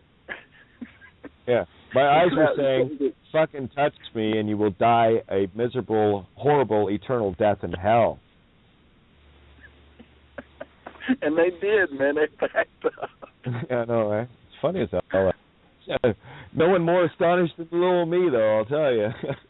You see, that's the funny thing. All you guys seem to be so impressed with this. There was no one more fucking impressed than me. Wow, check that shit out. Really? Fuck, I had front row seats to that. People can say what they want to about that, but how many people actually have the balls to go into a courtroom and take it over like that? I mean, you know, hey. Yeah, and not even want them in the first place. Isn't that funny? Yeah. Right. Someone had to grab Lou by the spiritual balls, and guess who? Oh, yeah. Rack 'em and hack 'em. It's all good. We're almost out of time. Just a minute and a half or so. I'll definitely be rolling on to the next. I might go and take a walk or something just to, we got fishnets on. Are you fucking kidding me? No, I just like to make it fun. If you can't laugh at me, then you can't laugh. I'm fucking hysterical. No, I'm talking the whole me that I get to laugh at. It's beautiful. Training. That's fucking hilarious. It is. Here's what's hilarious. All you're sitting around and listening to a fucking tranny that nailed it. Yeah, a Belfast transplant from Toronto. God, he could have wrote that shit.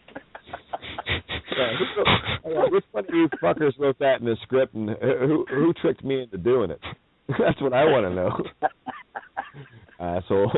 Good one, you got me. Okay, fine. Yeah, see, you win. Look, I win, you win. We all win. It's a fucking tie game, and we all win. Funny that.